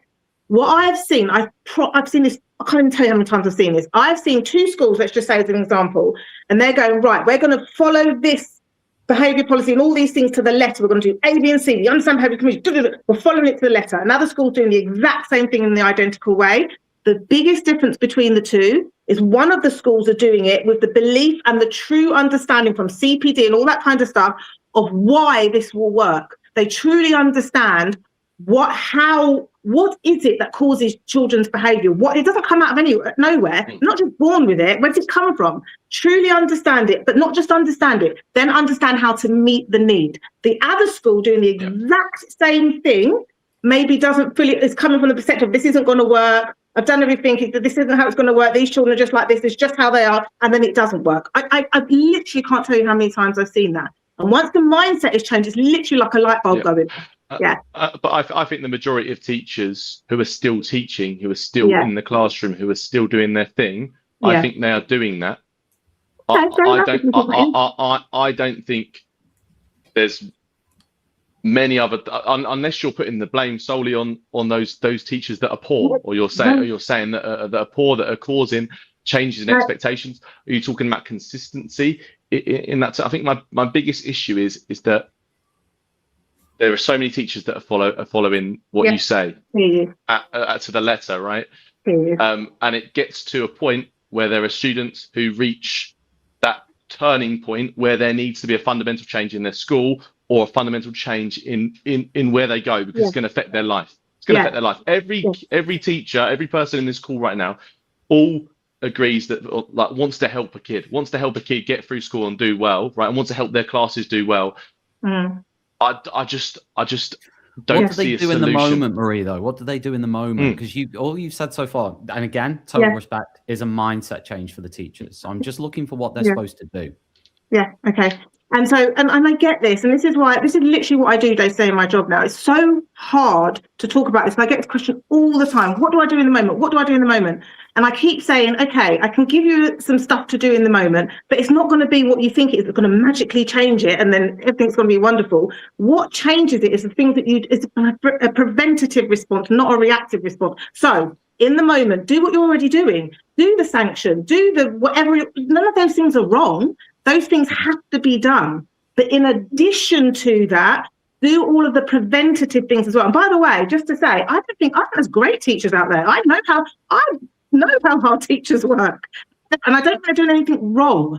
So I've been in the school that says, Marie, we've done everything. Like, we literally, I can't tell you how many times I've done it. So I truly get it. I really do. But alongside the reactive strategies, you've got to have your preventative ones as well. Otherwise, you go round and round and round and round in circles. And final thing to say, some children do need an additional provision. Some children do need to go elsewhere. Absolutely. And sometimes that's a better place for them. But equally, there's some children who could remain in mainstream school and do really well as well. So just to say that as well, because you're so right. Some environments do suit other children better. Absolutely. I'm with that. Yeah. Okay. So, yeah, I mean, so basically, and again, complete respect, Marie, but basically they should just keep doing what they're doing. Yes, but that's not going to, that alone is not going to make the long-term difference. That's a short-term I think the issue was I think that was the whole hub of it in terms of what can absolutely be different. That's different than what they're doing now. I think a lot that's been spoke tonight has been based around what the teacher should do.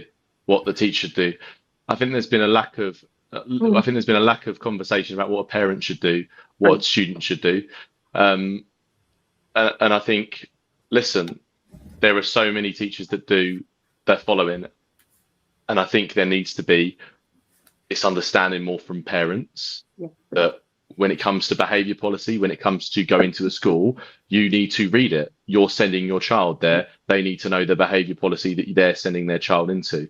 If you were if you're not aware of what you're sending your kid into, then why are you sending them there in the first place as well? Let's move on to the next bit. So Marie, just very quick answer. Andy said, fair enough. He said the toilet policy, he wants something different, and he said what that is. Keith has said he is fine with the Athena policy as is on toilet breaks, which was 15 minutes not allowed at the start, 15 minutes not allowed at the end, and then discretionary in between. Marie, very quickly, what's your position on the toilet breaks issue? I mean, I've done this with loads of schools that I've kind of headed up, and I don't have one because it doesn't become an issue, because I understand where the issue comes from, meet the need, and then I promise you it's literally not an issue. So you're saying that's the truth. I can't say anything. It's the truth. Sorry. I'm not sorry, but it's the truth. I'm not telling you something that's not true. It's true. So you're saying if a school/teacher meets the needs of all learners, the children will not asked to go to the toilet. Oh gosh, no. No. Children are children. Children are going to push the boundaries. You're always going to get some. Of course you are. What I mean is the way it looked before of having, like, you example, you get 15 children out at a time. That shouldn't be occurring anymore. Example, yeah. Or lots of children at a time. Or children. I've been in schools and observed where they're like, oh no, kids can go to the toilet whenever they want because they've had a complaint from the parents or whatever, and it's absolute chaos. And kids are out there. Do you agree with the Athena rule then? Are you happy with that as a policy? Because the thing is, the way my brain works is I don't think of anything in isolation. It's all linked to everything else. So it's not just about that one policy. It's about everything else. Like, you know, like people mentioned, it's about what are the parents doing? What the other policies in the school? What does it look like? When you come into the school as a leader, someone's isolation. going to ask you, what is your policy on toilet breaks? So I'm just asking, what would your policy be? But then I would say that if you're going to ask me personally and you came to my school, I would say I don't have one. Genuinely. Okay, that's so what that I means would say. Yeah. Tying in with Andy's then, where they'd be able to go whenever they want. No, but no, this is important, Tom. This is important. The reason I wouldn't have a policy is because I've done all the things that I've spoken about so far this evening, and so it's not needed. The policy is, so for me, the policy is there. No, my safeguarding, this is what I mean, nothing in isolation. If your safeguarding policy is really robust and you've covered everything in your safeguarding, then things like if a child is out of the classroom a certain amount of time, everything else feeds into it. You will notice things will look different, everything flows differently. Nothing is in isolation. Now, I can't comment on other schools who do or don't have a toilet policy. The question to me was, what would it be in my school? So that is my answer, because I know me, I know the way I work, and I know what works in terms of my experience. So that's the answer for me. If I was to go into someone else's school, I would have to look at the whole picture, the bigger picture, and look at it all. That's the true answer. Okay. Let's move on to another policy. Are we ready for the next one? So the other policies were some of the big prominent ones in this article in the Panorama. By the way, thanks everyone. We've had 500 viewers, so we've currently got quite a lot on as well. If you haven't hit like and share yet, what the hell are you doing? Hit the like button, guys. It's right in front of you. All you have to do is one click. It takes 3 seconds. Give it a share if you're enjoying it. Thanks for staying with us. Bloody hell, you haven't left, have you? You're still here. There's 500. All right. Listen, so the other policy, one of the ones I wanted to dig into that was mentioned in the Panorama. So they said they were working in silence. A lot of the things we did was working in silence from workbooks. And in one particular example, there was a music teacher talking about silent work, and silence came into it quite a lot, actually, in the Panorama. And there was this phrase of 3, 2, 1 focus that was brought up. And there was a bit of scoffing at that, saying that's ridiculous to keep saying 3, 2, 1 focus all the time. There was a bit of sort of, this is ridiculous. And there's also, they had to look, one of the former teachers said they had to look like they were paying attention when they weren't. And there was also a bit in there about eye contact, saying not eye contact, but looking at the teacher. So maybe not eye contact, but looking at them. What do we think of all that? How would we change those policies? Keith? The bit the bit I'm interested in is, for instance, as a teacher, I didn't like complete silence. It's not my style. It's not, I think, how I teach best. I don't think it's the environment I create in my classroom. Fair enough. However, if some other teacher wanted to teach in that way, my belief is we shouldn't. I wouldn't want to stop them in the same way I wouldn't want somebody to impose that on me, which is one of the issues I sometimes have with whole school approaches in that way. My question about those kinds of approaches, if you're going to do them at a whole school level, of let's call it what it is, like slant. That kind of approach as a whole school approach. My question is, okay, if that's your whole school approach, you're the school leader, you have your reasons for it, knock yourself out. For me, the real test is, what do you do when a kid doesn't meet the expectation? And if you then equally say, you all have not met you have not met the expectation, so you are going to get exactly the same response as you, no matter what, whether you're neurodiverse, no matter what some of the other characteristics you might have. And if you're going to say that the responses have to be all the same, then I have an issue with it. So if, for instance, a kid doesn't meet my expectation of being quiet when I'm talking, as an example, I expect, if I'm teaching, I'm at the front, talking away as I do, and a kid talks over me, you know, a lot of kids I can go, hey, knock it off. But that kid over there that I know has got some really issues around being publicly called out about it, or they're very oppositional and they're going to see that as a challenge to come up a bit harder, I'm going to walk over and go, you know, just a little word, just a little look. I'm going to respond to it differently. But if the response is going to be the same to everybody when they fail to meet the expectation, that's when I have a difficulty. So it's not so much the expectation, it's the response to the expectation I want to see, I want to understand a bit more. I mean, the head girl said, teachers, quote, teachers want you to be silent. Mm-hmm. And it sounds like it sounds like a whole school approach, doesn't it? Because some schools have done that, you know, and is there anything wrong with that though? Having silent time within lessons and sort of saying that, Andrew, I feel like you want to say something. I was just going to say that it didn't sound ridiculous to me to have silence in some part of a music lesson. But I've even done music covers where they're all on keyboards with their headphones on, and they are just silent for that. It just seemed an odd complaint, and it felt like perhaps he shouldn't have been used, because he said a couple of things that just sounded like his opinion about things that are actually fairly ordinary. And then the last thing he said, and he sort of seemed like he wasn't saying it confidently, sort of implied, oh yeah, the music lesson will be all silent. And I don't think he meant that. So I thought that was a very bad example on that. On the focus 1, 2, 3, very, very common for teachers, even primary teachers, to train a class to respond to a prompt for paying attention. I always find it bizarre when people object to that. I'm in trouble, guys. I am in massive trouble because I still do the 10-9 countdown to 0 quite often with the whole class. All eyes on me at 0, you know, or whatever, or pens down at 0, whatever. Do they shout blast off at the end? That's the problem with that one.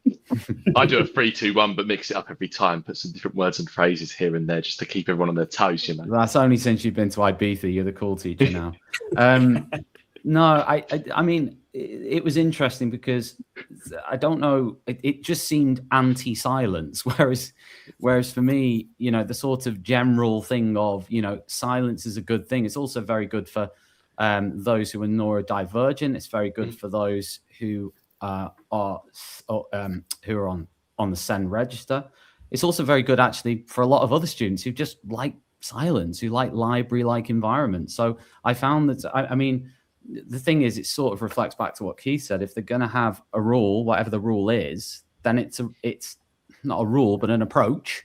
Then that's the approach. And just to go back to what Ollie said earlier, is there a case to say, well, if you there's almost that thing of you choose to go to the school, you buy into that behaviour contract when you go there. Does that stand up or not? I agree with you. The problem is, Tom, and I'm really glad you brought that one back up. And when Ollie was talking about that, is that, you know, and you know, I'm sure, Tom, you've looked at some of my posts about things. I am the first, you know, to only the one about TTR, Keith. Yeah. Have a look at some others. I'll show Ollie later. Yeah, but there's, you know, I'm the first to defend a lot of what schools are trying to do in a society that has shifted enormously in the last 20 or 30 years. And I absolutely would love to live in a world where, you know, parents are saying, I'm sending my child to this school. This is, you know, this is how they do it. I either buy into it lock, stock and barrel, or I don't send them to that school. The reality is, I don't think any public service in this country works like that anymore. I don't think the police service have to policing by consent. You know, the health service need to, you know, there's a constant thing about patient voice and those things. And I'm not saying they're not right things. I think they're on the face of it. But we live in a society where the consumer, and unfortunately, public services are, you know, whether we like it or not, are consumer-led industries these days. There's obviously the increasing commercialization of our education system. which has brought into that. And I would love to sit here and saying, yeah, we should say parents should be like this, and I wouldn't disagree with you. The reality is, I think you guys sometimes think people like me don't live in the real world. I feel I live very much in the real world. I'd love society to be different. I accept these are the kids walking through the door, as I often say. These are the kids walking through the door. These are the families coming to the door. I may wish them to be very different in lots of ways. My feeling is I can either sit here and shout from the rooftops that society needs to change, or I can get in and work with what I've got. And so, whilst I do agree with you, and I think there's a whole area of work here, which I spend a lot of time doing these days, of how we kind of build relationships with families, and how we're going to sort of re-engage some of that, and chat and put boundaries in for families and parents and challenge them and those kind of things. There's absolutely room for that, but there is an element of, to sort of, as your starting point to saying, you send the kid to the school, that's the way it is, like it or lump it, is unfortunately not reflective of the society we live in anymore. Whether, we can talk about the morality of that as much as we like. I don't see that going back. I don't see that going back to the 60s. Shall I explain why I'm a bit cynical about this kind of parent-led campaigns and when school leaders give into it? And it's my own experience of a school having one of these campaigns in the media. I worked at this school in Birmingham that got shamed in the local paper, and it made it into the national papers as well. And it was many, dozens and dozens of parents on a Facebook group, all making complaints, trouble outside the gates, reminded me of some of the things I've heard about some of these schools. And the thing was, this was a school in Birmingham where about 90% of the pupils were Muslim, and even beyond that, the percentage that was Asian was even higher than that. And yet, before they locked it, I looked at the Facebook group for the school with all the parents that were protesting, and every single one of them was white. And now there was one Asian boy's older brother, and that was it. It was just white parent after white parent after white parent in a school where less than 10% were white. And if you'd looked at that, not knowing the school, you'd think, oh, parents are really angry. But knowing the school, you knew that this was a minority of the school. And it might have even been a minority of the white parents, but it clearly wasn't representing the whole parents in any way whatsoever. And I think it's less obvious in a lot of schools how unrepresentative these campaigning groups are. But I think you have to assume until you have better evidence that they might be unrepresentative.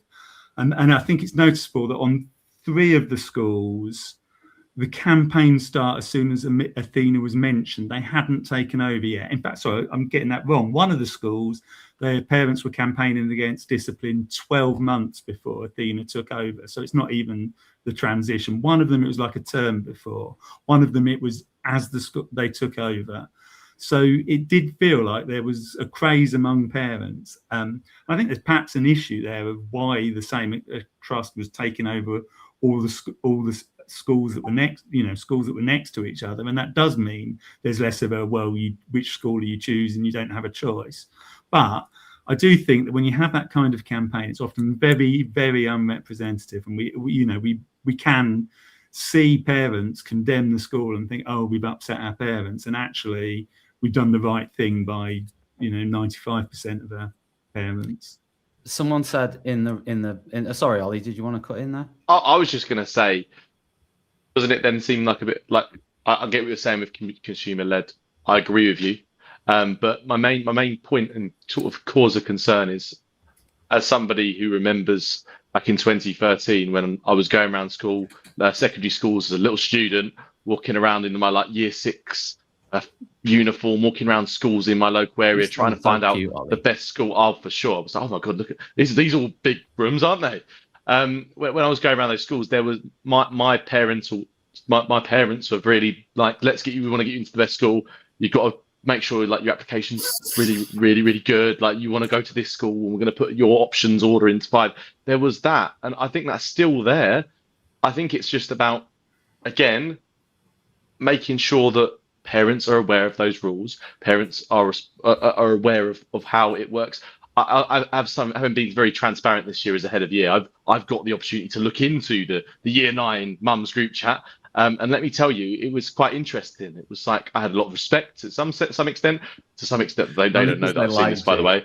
They don't know this. Some helloed me, some didn't like me, and I'm all for opinion. I'm all for hearing what people say, but I'm very transparent in how I operate. And it was really fascinating to see that in that group chat and to see how things worked. But I think there is this onus that's been lost, as you say, in the public sector, where maybe there's a lack of care.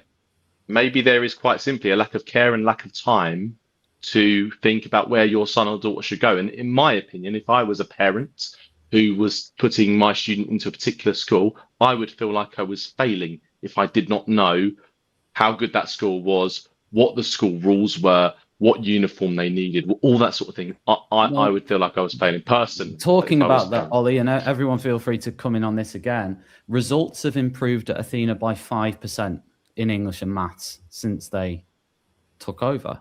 Is that something you would factor in to this conversation, or is that something that you would see as a byproduct of... Go on, I'll go Marie, then Andrew, then Andy, because they're all about to open their mouth at the same time. I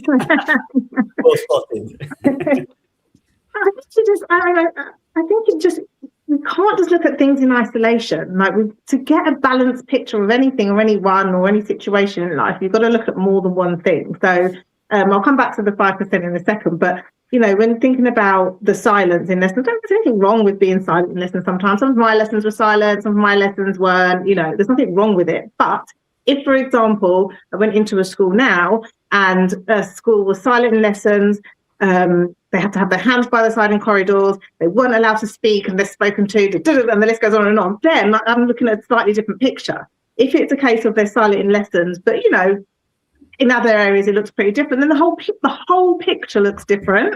So I think we just have to bear that in mind. So then leading from that to talk about the 5%, again, I mean, again, you've got to look at the bigger picture. You can have an improvement in 5%, but a decline in mental health, or you can have an improvement of 5% and an improvement in mental health. Like, you know, I just think that this is where, you know, this is why we have different job titles and different responsibilities and all the rest of it. And, you know, as a senior leader or I mean, I'm not a journalist or anything, but you should have a certain amount of responsibility, I presume, as a journalist as well. You know, I believe you're supposed to gather all your facts together to create a bigger picture. If you look at one tiny thing on anything, you're just going to see the thing, aren't you? And everyone's going to have a different perspective on it. Whereas if you look at all the pieces together, you're more likely to, you might not agree with someone else, like we haven't all agreed this evening, but we can see different perspectives when you put all the puzzle pieces together. So that's my response to that. Andrew? I think the 5% improvement understates the situation. I mean, I mentioned already that one of the schools had been one where a pupil died and it looked like the school's procedures were a factor in that. And I've mentioned that one of the schools, the parents were already protesting about kids having to behave follow the rules like a year beforehand. There was another one in special measures. And one of the ones that Athena had the longest, I read the story and I kind of remembered it, but it's just was absolutely exceptional. There was a free school that was quite small, and most of these Athena schools are massive. This was a smaller one. And there was a free school that set up, and when the first cohort got to year 11, the school leaders decided they weren't ready to take their GCSEs and entered no pupils at all. And that was a small mainstream school. I mean, at the time, that was a big scandal, obviously, and they immediately, you know, Ofsted immediately went in. So you look at those situations, and Athena has come in and taken it schools that anyone would have reasons to be wary of. I think maybe they did take on too many at once in too narrow an area. So, you know, it may have been a mistake on their part to do that. And obviously it hasn't worked out well. But, you know, the task they were set has been truly exceptional. I would also point out, with the exception of, I think, one school, most of those schools have grown in number. Now, that might just be demographics, but it could equally be the schools were popular when the behaviour improved. Andy, sorry, Andrew, go on. Do you want to finish up? I think that was it. I was just saying that. As I say, 5% up doesn't cover it. Yeah, I wanted to move on to move back, everyone, but I'll start with Andy. The 2 strikes policy. So this is, for me, this is like an important part of this, because this is the in-class system for behaviour. Now, I know what Marie's going to say, which is it's about relationships and it's about, mindset and culture and so on. But most schools need some sort of policy on behaviour. So their policy, Andy, is 1 warning, strike. The second one is the removal to the reflection room for 2 lessons and a break. I think, if I'm not mistaken. And then they go back into, I'm presuming they go back into circulation at the end of the 2 lessons. And I've read the policy of one of these schools. It wasn't the ones in the schools in the report, but I just had a little go on Gemini earlier, and I found 2 behaviour policies from 2 of the 6 Athena schools. I read the whole policy. The classroom rules and expectations seem to me like any policy you would read from schools around the country, pretty much. I mean, it's like the usual stuff that you'd expect. So I guess what I'm asking you is, what would you do again to change that in your ideal scenario? Because this was part of this article that was basically saying Athena is going too far. Yeah, I think so. There's a few bits in there. One, as you say, is quite a typical policy across most schools. I'd agree. And kind of just reflect back exactly what Maria was saying. I think it's one thing in isolation. So I don't think that's necessarily a bad thing as a boundary, as a routine, as a starting point of expectation. It all depends on then other factors. As we're saying, it's an overall cultural approach rather than just that one particular thing. I did come across a difficulty with that particular thing related to something very close to myself, which was one of the girls that is in my household has learning disabilities, was in mainstream school. She was 15 years of age, but she has a reading age of a 9-year-old. One of the things she really struggles with is managing her impulse for speaking. It is an impulse. She doesn't do it on purpose. She's not bad. She really struggles to hold it in. So sometimes when they're going to silent time, she could manage it. But when they then got her to, she wasn't allowed to talk on the way to something where she had to be silent. That maybe felt a little bit unfair that they were just trying to impose that. But they did make an allowance, this particular school that she used to be in, which was, whereas most people would get the 2 warnings, so it's a case of first warning, then second warning, and then it'd be detention or reflection room or whatever. But they did give her an extra exception, which was you can have a pre-warning before your warning, before a second warning. That's just good teaching, Andy. That's seriously, that's what I've done for 19 years. This is the misconception sometimes of what teachers do. The warning system is the system. The assertive behavior management is the behavior and classroom management that goes with it. So I'm not saying that's wrong yet. No, I know what you're saying. I'm just trying to explain from there. It's a difficulty as far as the pre-warning before the warning. So they were giving her an extra chance. Okay. Yeah. However, then when we're talking about kind of the behavioural management, she had a situation where she was talking, she was given a warning. She tried to put a hand up to say it shouldn't be a warning, it should be a pre-warning. She was told, put your hand down, I'm not arguing with you. So she said, but you gave me a warning and it shouldn't have been a warning. So then she turned around and goes, well, because that sounded like she was saying that you shouldn't have given me a warning. What she was saying is you've not followed your own rules. She's autistic. She's going to go, hey, you've not followed the rules. So then he said, right, I'm not arguing with you. And that's a second warning now for answering back. But was the pre-warning a policy? In her becoming agitated. And I'm not excusing her behaviour. I'm not saying that it's okay, the resulting behaviours or meltdown that she then had. However, that was potentially triggered by somebody not following the appropriate protocol and guidelines and not being consistent in their approach. But was the pre-warning a policy? Did they have it written in the policy? It was in her EHCP plan. Okay, the pre-warning bit. Yeah. Okay. But it's a principle. She just tried to point out this you haven't followed the rules, but it was a reaction then of the teacher, that particular incident. There's a case of perceived as arguing and stuff. So this is the thing, as far as, I'm not saying that the pre-warning and stuff like that, but the problem for her is, yeah, she kept getting put in isolation. There's many kids who are in mainstream school that, again, may have difficult challenges and difficulties, but she didn't learn from being put in reflection. She didn't learn anything from it. And I think somebody mentioned earlier about the consequences. Is it wrong for me to say that it's not? I mean, I sound like this sort of, guy out of Oliver Twist or something, but is it all about, them sort of getting something out of it? Is there not just, I'm sorry to use a dirty word here, but is there not sort of a discipline and punishment factor that goes into going through sanctions and then being sent to a reflection room? So only if they can manage that. So our understanding as far as learning from something like, let's say, time out, for instance, is that they're going to be able to go to the room, regulate themselves emotionally, then reflect back on what happened, think, maybe I shouldn't have done that. Maybe I need to approach things differently in the future, and then potentially come off and make amends. However, if I, for whatever reason, due to the way the person's brain works, or based on things like trauma or inappropriate treatment in the past, means that I inhibit it. I can't self-regulate, so I stay angry even when I'm in there. I can't reflect back on my behavior because I'm now shame shielding and it's everybody else's fault, not my own. Not because I'm not able to take responsibility because I'm a bad person, but because unfortunately I've been so shamed that now it just becomes an automatic defense. Then it's a case of, you're expecting me to come off and then be more shamed in the fact of say sorry or make amends. All of the things they can't do. So all it does is just send them in a further deterioration in their self-esteem, which isn't going to improve outcomes for anybody.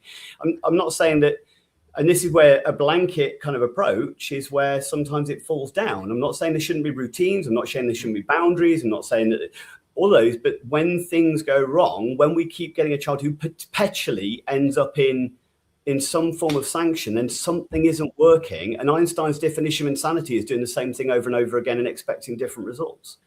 I was going to say, because the thing is there, Tom, with your thing around, is sometimes is it not just, it's not about learning something from it. It is just something. Well, you can learn something from punishment, and discipline. If that's how you learn. And if that's how it works. But if the evidence is they keep ending up in reflection, they keep ending up, then they're clearly not. Yeah. And they're clearly not. And so when people sort of say, well, but they might be choosing not to. Maybe so, but very sometimes they're not. I mean, sometimes they're not, but sometimes they are. I think there's a lot of kids. I think the presumption in this whole conversation is every child has intentions that are not to do with having a laugh. I would say I've met lots of children who are having a laugh. And I would say your assumption often, Tom, is that all children who misbehave are choosing it. I would argue that's not my assumption. No, but that's the way it presents itself sometimes. No, in the same way you're saying that people like myself are saying, oh, there seems to be this assumption that that there's reasons and they can't help it and all the rest of it. I absolutely believe kids every day in school are choosing to do the things they do for lots of reasons, including sheer bloody-mindedness, childhood development, all the rest of it. And a consequence needs to sometimes have some discomfort.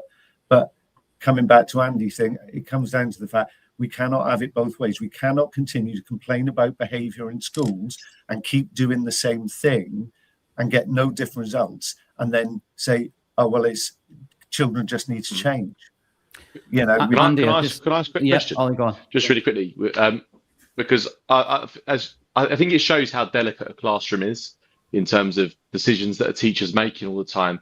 One mistake, one forgetful thing can turn into something a bit bigger. My question is to you, Andy. After that happened, did you speak with that teacher? Did that teacher come and speak to you about that behaviour? Did you ask for clarity on it? Did that teacher then go, oh, hold on, you're right, it's on the plan? At the time, it was something that I misunderstood. And then did that teacher, after that, was completely fine with it? Did that behaviour reoccur again? Or was it in that scenario? Because I've had it in times before.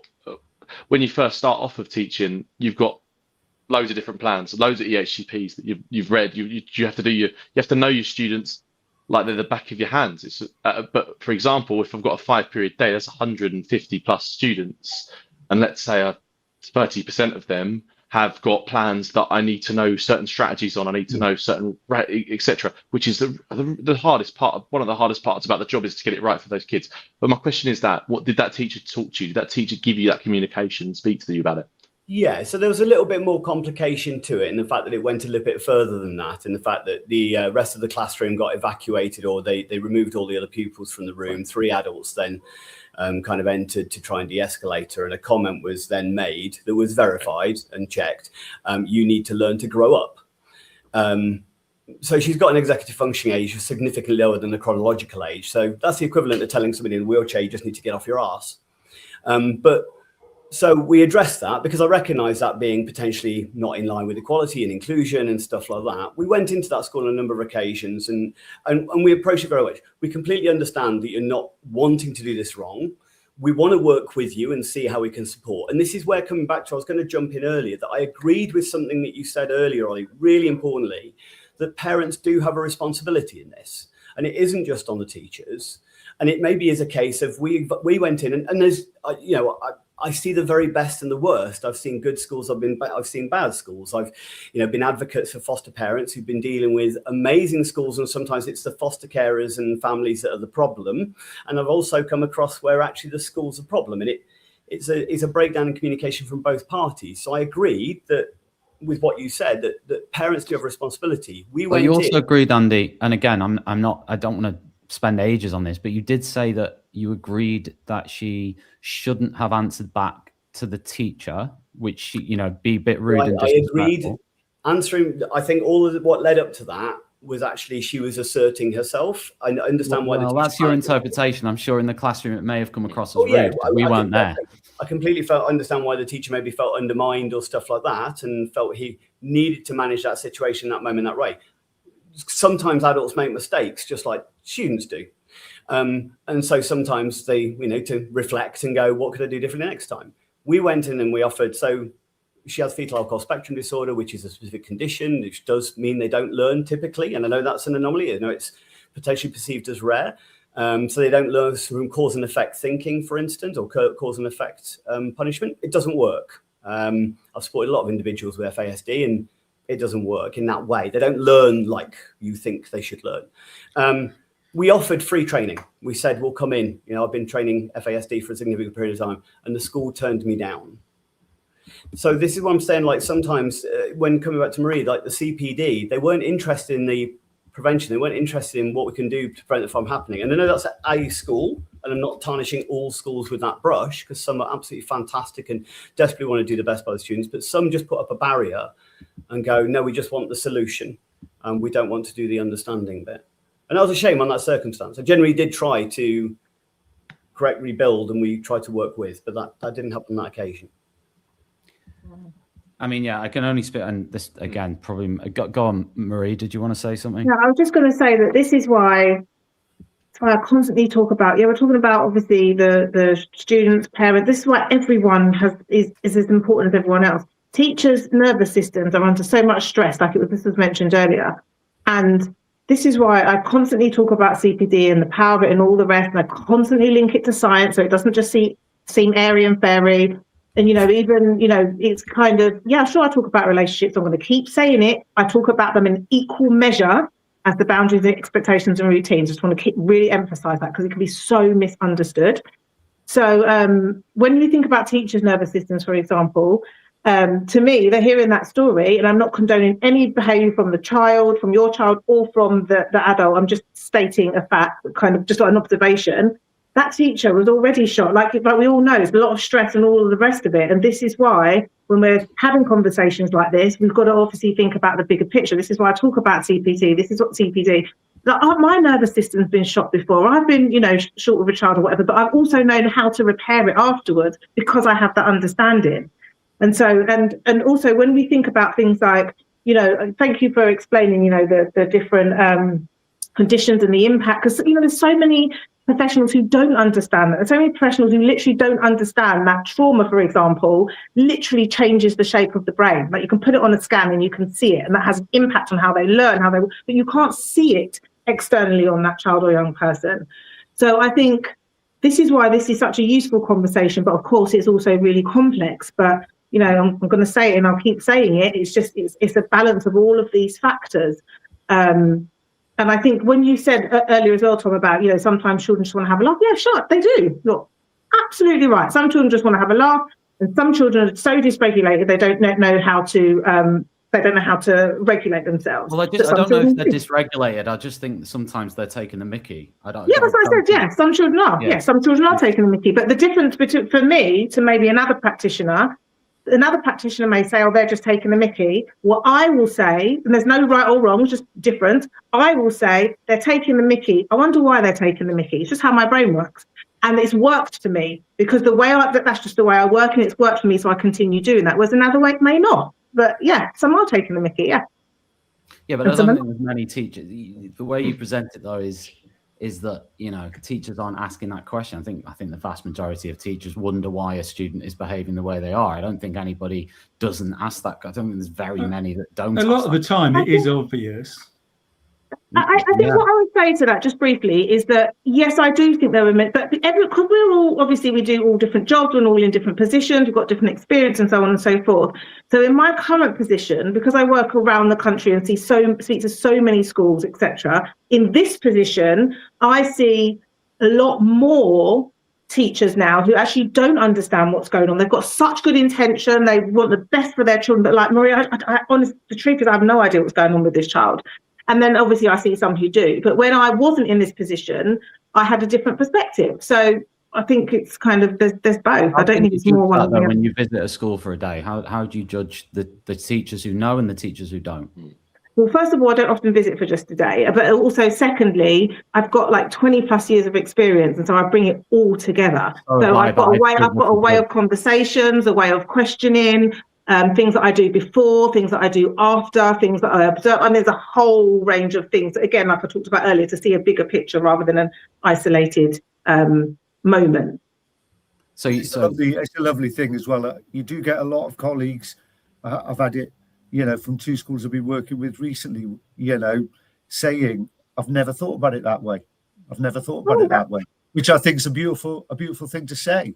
A really open, you know, reflective thing to say. And, you know, in the same way I don't judge kids for their behavior, I don't judge teachers for their, you know, some of their actions. But we're in a sort of privileged position though, aren't we, having this conversation? Because the teachers who are managing this behavior, the ones in the classroom doing it, they can't walk away at the end of a day or a week and go to another place. They're there on a permanent contract for the foreseeable. Yeah. And they don't have a way out for us to go, oh yeah, wonderful. You know, they don't have a way out. They got to deal with it in the moment. So being honest, Andy, like with your situation, and by the way, greatest respect to it. So this is by no means a commentary on what happened afterwards or the specific school, but it is a commentary on the bit that you mentioned, the first bit of it.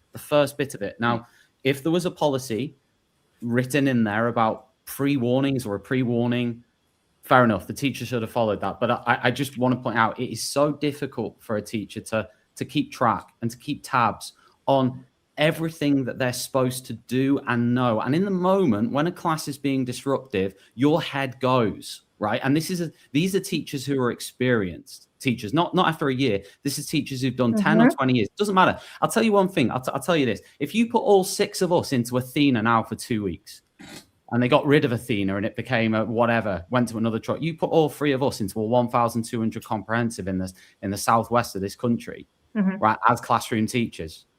That'd be good, because I think that would, and set up those body cams and CCTV cameras and all the rest that I suggested right at the beginning. Set all that up. Let's go in there and let's test our theories. Let's put them into practice. Let's see what everything we've said in the last 2 hours would happen in practice with the toilet breaks and the relationships things and all these things. Let's go in there for 2 weeks, 3 weeks, 4 weeks, see what the outcomes are as classroom teachers, because at the end of the day, they're the ones having to teach. But I wanted to come back to that incident, and in my head, I was thinking, how would I have managed that as the teacher, right? Trying to put myself in that guy, in that teacher's shoes.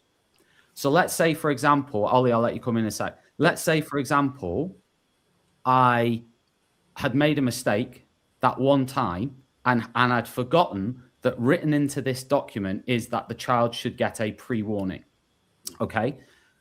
And I've probably, maybe if the teacher was good, I'm sure they were, they've probably already had some sort of interaction with the child that may not be labeled a pre-warning, but let's imagine they've had some sort of interaction with the child in that lesson to say whatever it is, stop what you're doing, or can you stop doing that, or whatever. They haven't said that's a pre-warning, but they've had some sort of interaction. Then I go to the warning, I go to the first official warning, and the child is rude to me and answers back in front of the rest of the class, right? I'm going to have to manage that as the teacher, right? Yeah. So the way I will manage that, listen, there's perfect case scenario. There's not perfect case scenario because we're human beings. And these things happen every day. If that's period 6 on a Friday, probably it's going to be different than it's period 1 on a Monday, right? It's just we're human beings. But what I will say is you've probably got stock responses as a teacher to how you're going to deal with that. And probably, I mean, mine, rather than getting into a running argument, would be to just do the broken record of, we'll talk about that after the lesson. We'll talk about that at the end of right, I need you to calm down. We'll need to talk about that at the end of the lesson. Yeah, I've heard what you've said. However, you can't, the behavior you're exhibiting is X, Y, Z. We're going to have to. So presuming the teacher has done that and it's gone to escalation from there, I'm just wondering what the expectation is. And by the way, I hate to use this example, Andy. I'm only using it because you raised it, right? We could use, this happens all the time. We could use any number of different scenarios like this to discuss. I'm getting at what a teacher could have done different in that initial situation. Obviously, they've made a mistake possibly by not knowing this policy, but I think everyone would agree it's a very difficult job in the first instance anyway. So I'm just looking at what you would have wanted that teacher to do. What you would do if, when I go back to my school and I'm teaching a class of 30 and I ask a child to do something and they're rude to me and they answer back in front of the class, what do you want me to do? So one of the things that I have to, completely fair question, Tom, and the one thing I'd sort of say on the situation, the initial part was not a judgment of the teacher. I completely agree. And I think this is where, when we're talking about the preventative, that Maria keeps referring to that, it isn't just about teachers need to bear policy. It's also if teachers' nervous systems are dysregulated, how are they being supported? What better, how are they able to cope with these very, very difficult situations? And therefore, because I often refer to when we're looking at behavior that we find challenging, if we make a list, sometimes if I spend a whole training session on delivering training, clicking a pen, quite a few people will find that challenging, even if I'm doing it as a way of regulating my emotions, for instance. It's still challenging, and it's the little things that sometimes add up over a period of time that mean the bigger behaviors aren't handled as ideally as we would like them to. So that's one thing I'd say. There's no judgment on teacher for the initial part of it. My ideal would be, and I'm always going to say, well, this is what I'd consider to be best practice, because I'm never going to go, well, don't worry about doing best practice, just do it halfway. I'll teach at best practice knowing that it's sometimes going to fall short. And then it's a reflection that we do afterwards, which is important. And it's going, I'm not expecting a good manager of any situational room is not perfect. They're going to make mistakes. It's then what they learn from that mistake that makes them a good manager. That's the way I'd kind of refer to that, which I think is what Oliver's point was related to what was the kind of the reflection, the restorative, the afterwards, because mistakes happen 100%. So my idea would be when the child, because actually the fact that she raised her hand was quite a big deal. Now, I don't know everything that happened, as you said, antecedents and other stuff that had gone in. But when she raised her hand, actually, she'd done quite a good thing there, because what she usually had done is shout it out. So she raised her hand, but he must have been stressed, must have been dealing with other stuff, and just didn't want to deal with that moment. And rather than going, you're right, it should have been a pre-warning, I stand by that, though. I get that's really difficult in the circumstance. That would be the ideal. To acknowledge, I didn't get that quite right. I apologize, but this boundary still stands. But I think that's really hard when you're stressed and when you're overwhelmed it's a principle of giving an inch, they take a mile kind of feeling. That's not necessarily true. I mean, for me, Tom, I think the what to do bit is, let's be honest, those of us that are teachers here, we've all done something similar to that. Okay, 100%. I mean, I can think of a number of things I've done in my career where you just think that was awful. I've just got that wrong. For me, once I've got it wrong, I've got it wrong, and there's not much I can do. What I can do is do the bit afterwards of, they've been sent to the reflection room. I become aware of, I've got that wrong. I'm going to make a priority of finding that kid and saying, right, okay, let's just talk about what happened there. Hands up. I cocked it up a bit there. Apologise for that. Let's talk about that a bit. We go through that.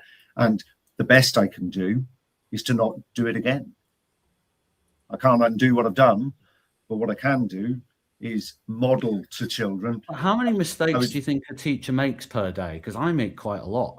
And I can't address every mistake I make with every child in my school, because there's about. It depends on whether they depend on whether they're mistakes that are important enough. Yeah, sure. I would say the one that Andy's describing, probably needs that kind of approach. Yeah, some of them, 100% you can't, but some of them you can. So again, it's not always about what do we do in the moment. It's also about, in the same way, what's the policy of what to do in the moment. Some of it's about what do we do as a response when kids don't do it?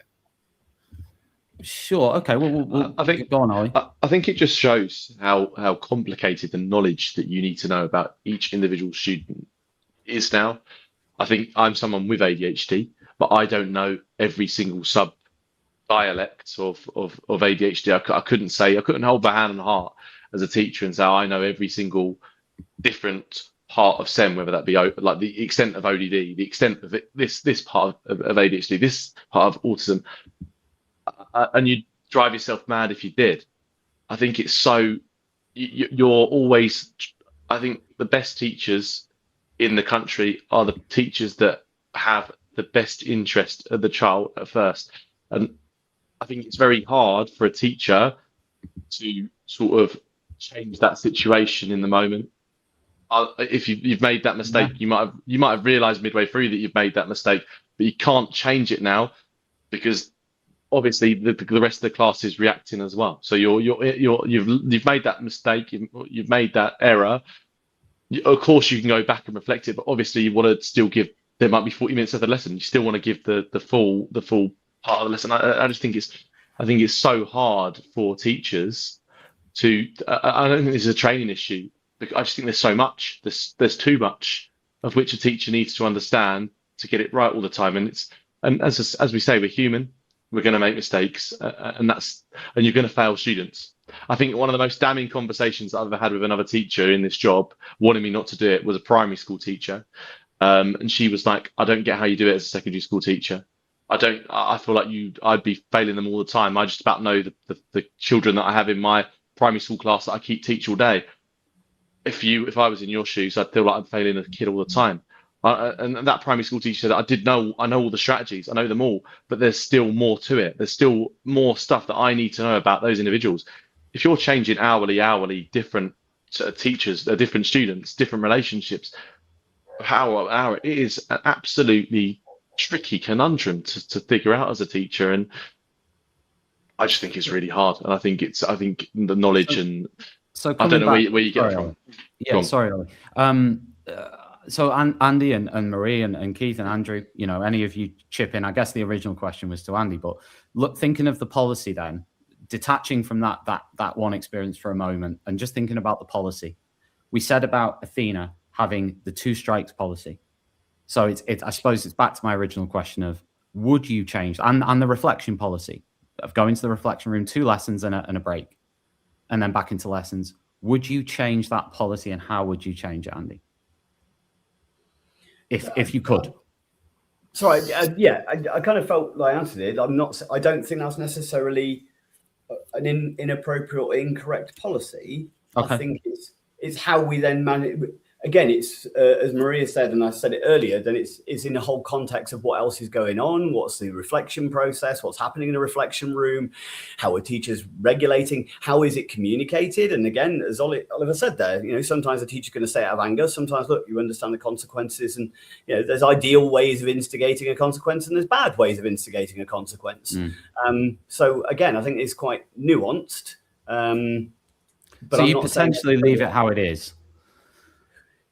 Again, within that one bit, the greater picture, then no, I'm not saying that's potentially wrong. Okay. Anyone else want to throw in on that policy? It just seems to be a fairly standard behaviour policy. You said you were like reading the policy documents and seeing there was nothing unusual about it. I think if you look at some of the Ofsted reports, none of them describe the schools like they're Michaela or something. They don't actually come across as these extreme strict schools. I think the only anomaly is that suspension rate. Everything else just seems absolutely normal. Sorry, I suppose the other thing is the history, that to have got to absolutely normal might have been an achievement in itself, given the background of those schools. Yeah, thanks, Andrew. Keith, you mentioned, before we come to Marie, Keith, you mentioned earlier on about the enhanced or layered approach. I'm wondering if that applies to the number of strikes or warnings that Athena would have. Would that change that approach in the classroom? What did it, or are you asking me? No, I'm asking, like, what would that policy look like compared to what Athena have got? I don't think that warning system necessarily has to be massively impacted by it, because the enhanced consequences, those layered consequences, tended to come once the exit from the room has happened. Okay. So how would that look? Talk me through that, because I'm interested in that. How would that look different then? So they've gone to the reflection room for 2 lessons plus a break. So in your ideal world, and I'll ask everybody this, in your ideal world, what would that look like, and how would that bit work? So that's the bit of it. I'm a little bit kind of, the problem I sometimes have with these sort of like, okay, the policy says it's 2 strikes and then it's 2 lessons in a reflection room. Okay, is when you state something like that, then what happens is schools paint themselves into a corner if they're going to apply that absolutely rigorously without, as you put it, Tom, 19 years of good teaching by giving a pre-warning. If that option is not available to teachers because you have to apply the policy to the letter in that way, the problem that causes is it paints them into a corner where suddenly, so for instance, a good example of that, the 2 lessons bit, I personally think that's making you a hostage to fortune. What I'd like is a more layered approach of, okay, you're going to go to the reflection room, and dependent on the context of your week or the context of the pastoral staff who are supporting that, for you, okay, this time you're staying for 2 lessons and a break. But actually, the starting point is for that lesson, because you would imagine a misdemeanor has happened in that lesson. There's no reason to immediately assume there's going to be a misdemeanor in the next lesson. So we'll start from the point of, okay, unless an assessment, if you like, by the relevant people, not a written assessment, but unless an assessment comes around that says, with you, if you get sent in this occasion, if you're sent on this occasion, we're keeping you for a bit longer, no problem with that. But I think to say it as a starting point blanket policy makes you a hostage to fortune. So I would go for standard policy is 1 lesson, unless an assessment is made that it needs to be longer. And I'm a big fan of that approach of action, because I think we can have really honest conversations with kids and really honest conversations with parents about, there's a reason why he was kept in for 2 lessons and the break and not just the lesson, because it's his 3rd time this week, or it's the 3rd week on the trot he's been sent from that lesson. There is a track record, it is not working, and we need a bit long. Oh, we know last week when he got sent from this lesson, he went into the next lesson and exactly the same thing happened. So we're not going to do that again. You're going to stay a bit longer. But if that's your starting point as a policy, you're going to paint yourself into a corner. Do you think that could, though, your approach could lead into children saying, well, he got a lesson for that? Yeah. And he got 3 lessons for that, and he got a break for that, and I didn't, and none. Do you know what? I welcome those conversations with kids, and I welcome those conversations with families, and I welcome those conversations with colleagues, because the reality is fairness is not everybody getting the same. Fairness is not everybody getting the same. People constantly say about behaviour, we're not preparing these kids for the real world. That's not how it happens in the real world. They don't, like my driving, the speeding offence is one I mentioned. You know, that's not how it works in the real world. Well, that isn't it. In the speeding fines example, everyone gets the same fine. Yeah, if it's a first offence, but if somebody else's is a second offence, then it's not. Second offences all get the same amount of fine. And so what I wouldn't disagree with is if kid A has a track record every week of coming out of that lesson, bouncing into the next lesson, and it going wrong again, yeah, both kids, we're going to keep you out for a double lesson. But if you have got that track record and you haven't, I want the flexibility in the system to apply it differently.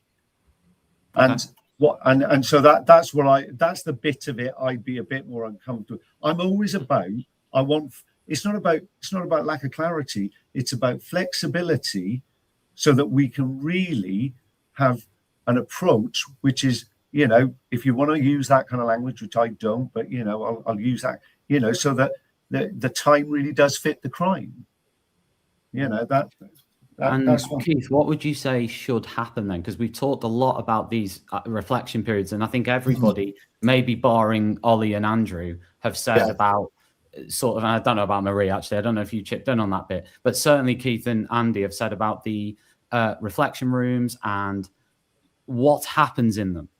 Okay, you've both criticised that and said, you know, it's not helpful, it's not giving them anything, it's not, you know, etc. So are you happy then with it being, Keith, sort of, I think in Athena they're working silently, independently in there for the period of time, probably with adults, obviously with adult supervision, and the adult might talk to them intermittently. That's fundamentally what they do. Yeah. So I, again, like I said earlier, I actually have no problems with withdrawal rooms as a principle. I think children have to be removed from the environment if they are disrupting it, ruining it. It's not good for them. It's not good for the others. It's not good for the teacher. Sure. We need a mechanism by which to support that, which in a big secondary school is probably a removal room. The bit in terms of what I want, there is an element of, in my ideal world, I want, number one, that room to be manned by as many different people as possible, which I would say is largely about people with TLRs, senior leaders, not just some pastoral support officer who's in there five lessons a day, 5 days a week. I think that's a bit if I'm honest, I think that's a bit disrespectful towards the pastoral support officer, if I'm honest. No, I'm not. They can absolutely have a role in it, but I think what I'm always looking for is for kids to learn that the way we deal with behaviour in our school, we work together on it. Okay, it's not just that team's responsibility. It's not just that group of people. It's everybody's responsibility. Completely see that a main scale teacher, you cannot expect them to give up, you know, unless we're going to give them an extra non-teaching lesson, which budgets won't allow. Probably it's going to come down to as many TLRs as possible or senior leaders as possible manning it. So I want as many people manning it as possible. And there is then an element of, it's up to the school. I've seen I see a couple of different ways, models I think work. One is that the restorative work, the repairing of relationships, the reflection of what you've done, blah, blah, blah, takes place in the room. Okay.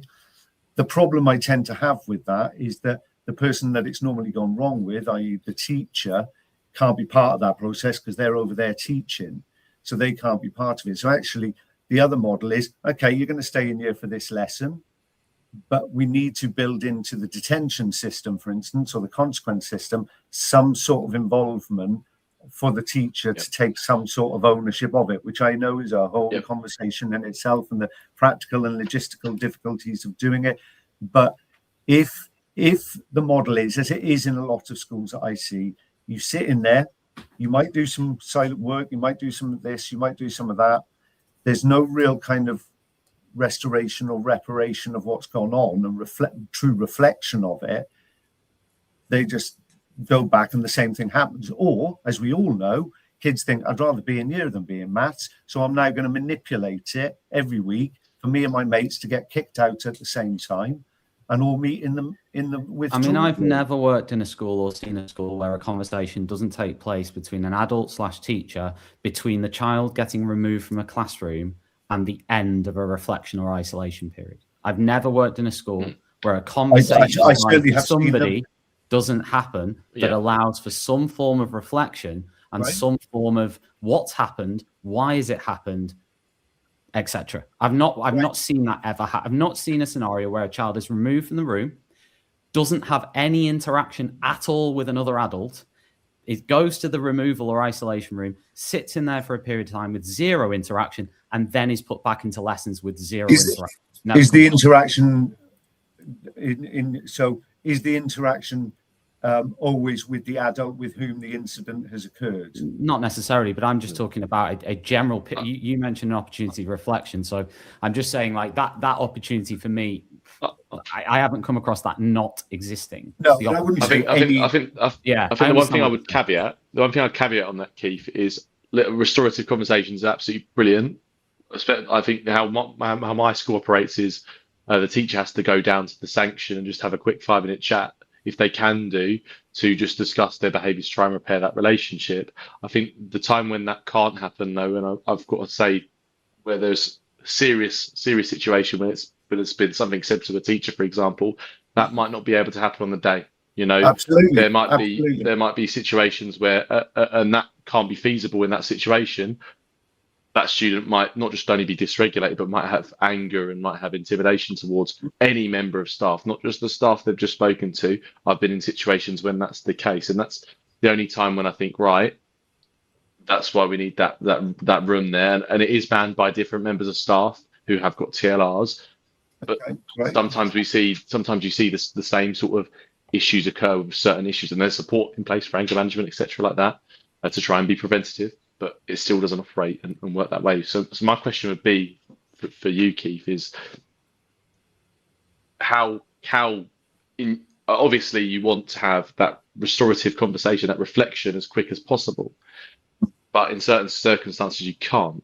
So how would you go about that? I know, for example, if someone's been suspended, the head of year and the assistant principal would sit down after that suspension in my school and would have a discussion about behaviour, about reflection, about what to do in certain situations, about what support we can put in place for that child in those lessons. That's all normal. So I see that as normal practice. But what would you change about that? So yeah, and I completely accept as well. It's not always feasible and it's not always appropriate.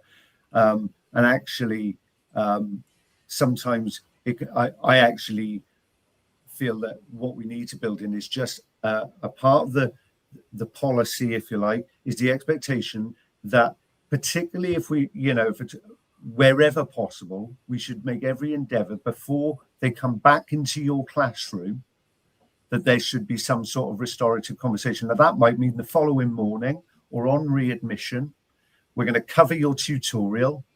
We're going to cover your tutorial so that the head of year or the assistant head can sit down with the teacher, with the kids, and talk about what's happened. And if it can't happen as quick as we would have liked, that's the way. And actually, I think one of the things sometimes we get wrong a bit in our system is we often talk to staff and to kids about clean slates. You know, tomorrow's a clean slate. And actually, I think we need to be careful of that.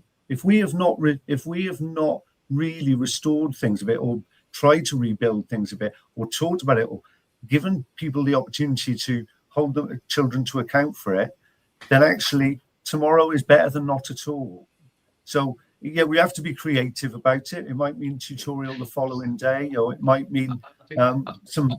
I think the trickiest thing for me to say is, though, Keith, is that the pastoral team for each year group at my particular school is just me and my assistant principal. And let's say I have multiple incidents for my year group. I need that many restorative conversations to happen quite quickly. That's simply not feasible and not going to work. And that behaviour then will continue, right?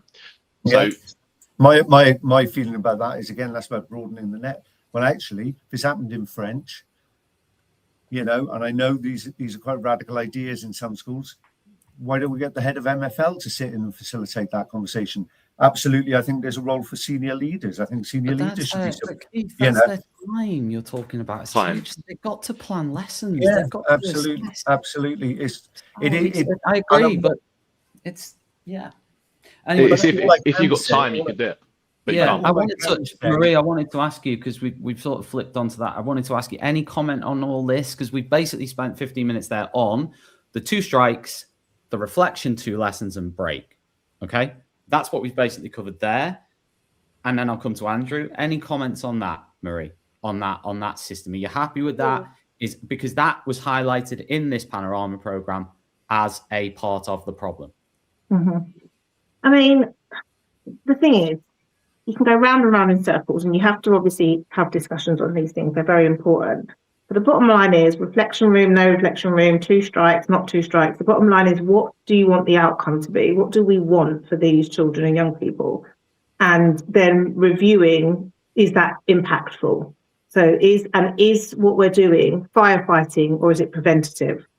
And if what we're doing is firefighting, then we need to review that and look at how to make it preventative, which means that we might still have our 2 strikes, we might still have the reflection room and so on and so forth. But actually, what are we doing outside of this incident in regards to supporting the child and the adult to help this situation not reoccur in the same way again? We kind of touched on that before. So I kind of feel like 2 strikes, not 2 strikes. Like, I've seen some schools doing it and it's fantastic. I've seen some schools doing it, it's absolutely shambolic. Like, I just think it's a case of, we've got to keep reviewing our policies, because we're talking a lot about policies, which is so important. But for a policy to be impactful, the reason we have the policy is obviously in the best and interests and outcomes for those children and young people, and the people to facilitate that obviously is the adults. So we've got to look after both. So if it's not having if it's firefighting, everyone's exhausted. But if it's preventative, it benefits everyone. So that's how I would respond to that. Okay, so in the report they mention it's punitive and unfair, it's draconian, it's authoritative, it's authoritarian, etc., right? Loads of reference. So Keith, Marie, Andy, and Andrew, I'm going to come to you next. Well, I don't know what Andrew's going to say, but Andy, Keith, and Marie, and Ollie, I think, have said the policy is okay, broadly. You've all basically said the policy that Athena have for the 2 strikes plus the period in reflection and then the return to life is okay. So I want to dig into what makes it what they say in this Panorama program. Okay, because if we're broadly okay with the policy will be implemented by teachers. Okay, because that's who the policy is there for, the teaching and learning. Okay, so it has to be implemented by somebody. We're broadly happy with the policy. We've come in as a team of leaders. We've said we're happy with this policy. We're coming into that school now, the 6 of us. God help us, we get nothing done. But we've come in and we've said we all agree on the policy. What then is going to make this punitive, unfair, robotic, authoritarian, pen up, pen down, turtle robot was one of the phrases in the Panorama. Don't know what that means. Trapped. So yeah, who wants to start? I'll start. I don't mind starting. I think what makes it all of those things is us. So the way, if I went into that school, the way I would implement that policy may look completely different to someone else, depending on how stressed I am, how overwhelmed I am, how triggered my nervous system is, how much I understand the kids, how much I want to be there. I mean, the list goes on and on and on and on. And I think that it's us. A policy is a policy. The only way a policy can come alive is by the adults implementing the policy. So to me, what makes it punitive is dependent upon how it is utilised. If I come in and I'm stressed, overwhelmed, fed up, like I've been in this situation. My mum had dementia. I was recording a BBC documentary. I was writing a book, and I was doing my consultancy work. And I've got a son, 2 children who I was looking after, 1 neurodiverse. I was doing all of those things. I was highly stressed. But because I know what I know, I was so aware of myself that I ensured that I just know how my brain works. I know how my bodies work. I know about children and all the rest of it. So yes, sometimes I was stressed and tired. Yes, sometimes I was short-tempered and all the rest of it. But I also knew how to do the restoration afterwards. I also knew what it looked like. I knew what I had to do different the next day. I knew how to review that. I knew. So then I tracked the data. We talked about data at the very beginning, in a wide way, not just a singular way, to look at the impact. So depending on how I am is highly dependent on what that policy looks like live in action. Policies aren't supposed to be flat words on a paper. We're supposed to live them. They're supposed to be lived in action. So I just think it's really dependent on And then obviously not just individuals. That's again what I said earlier. Yes, obviously we're all individuals, but we're individuals part of a collective school culture, which also has a massive impact as well. And it depends, it can attract different types of employees. Okay, and so on. but let's say, Marie, we're the SLT team. You're the one who has to deliver to staff on the first inset day. We've all agreed on the behaviour policy, which we just have. Yeah. You've got to tell staff what not to do, or what to do, what not to do, to make sure this policy is not authoritarian, fascist, punitive. Well, I put fascist in because I thought it was funny. Punitive, unfair, and so on. So what are you gonna actually direct staff to do or not do? Because it's got to be practical. Because if we come out with, if you're having a bad day and understand your brain, then it can't be that. It's got to be something practical. But this is where I have to disagree, Tom. This is my whole point of everything I've said this evening, because the way I've done this, but the way I deliver it is not going to be as you said it. So it's very hard for me to answer the question, even though I completely understand why you're asking it. But the way I am, the way I would deliver it, everything else that would happen before it, after it, and around it, that's not how it would be. So how would it be? So you're delivering it. You're a person. Yeah. So you're saying, what you're saying is, we've got to understand this and you understand that. That's what I'd start with. But I wouldn't start with a day CPD. The way I do things is, like I say, it's all about the mindset. I understand people. I actively listen. I understand perspectives. We've all got slightly different perspectives here. We all want the same thing. We've all got really good intentions, all 6 of us. But actually, it's so fascinating to listen to, because we're all, interested in behaviour, etc. It's fascinating to listen to, because obviously we've all got different perceptions and the way of thinking and the way of doing things.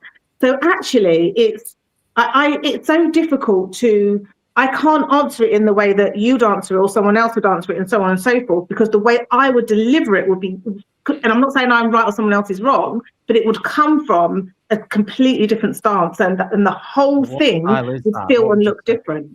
What is that? So I suppose what I'm asking is what you would say.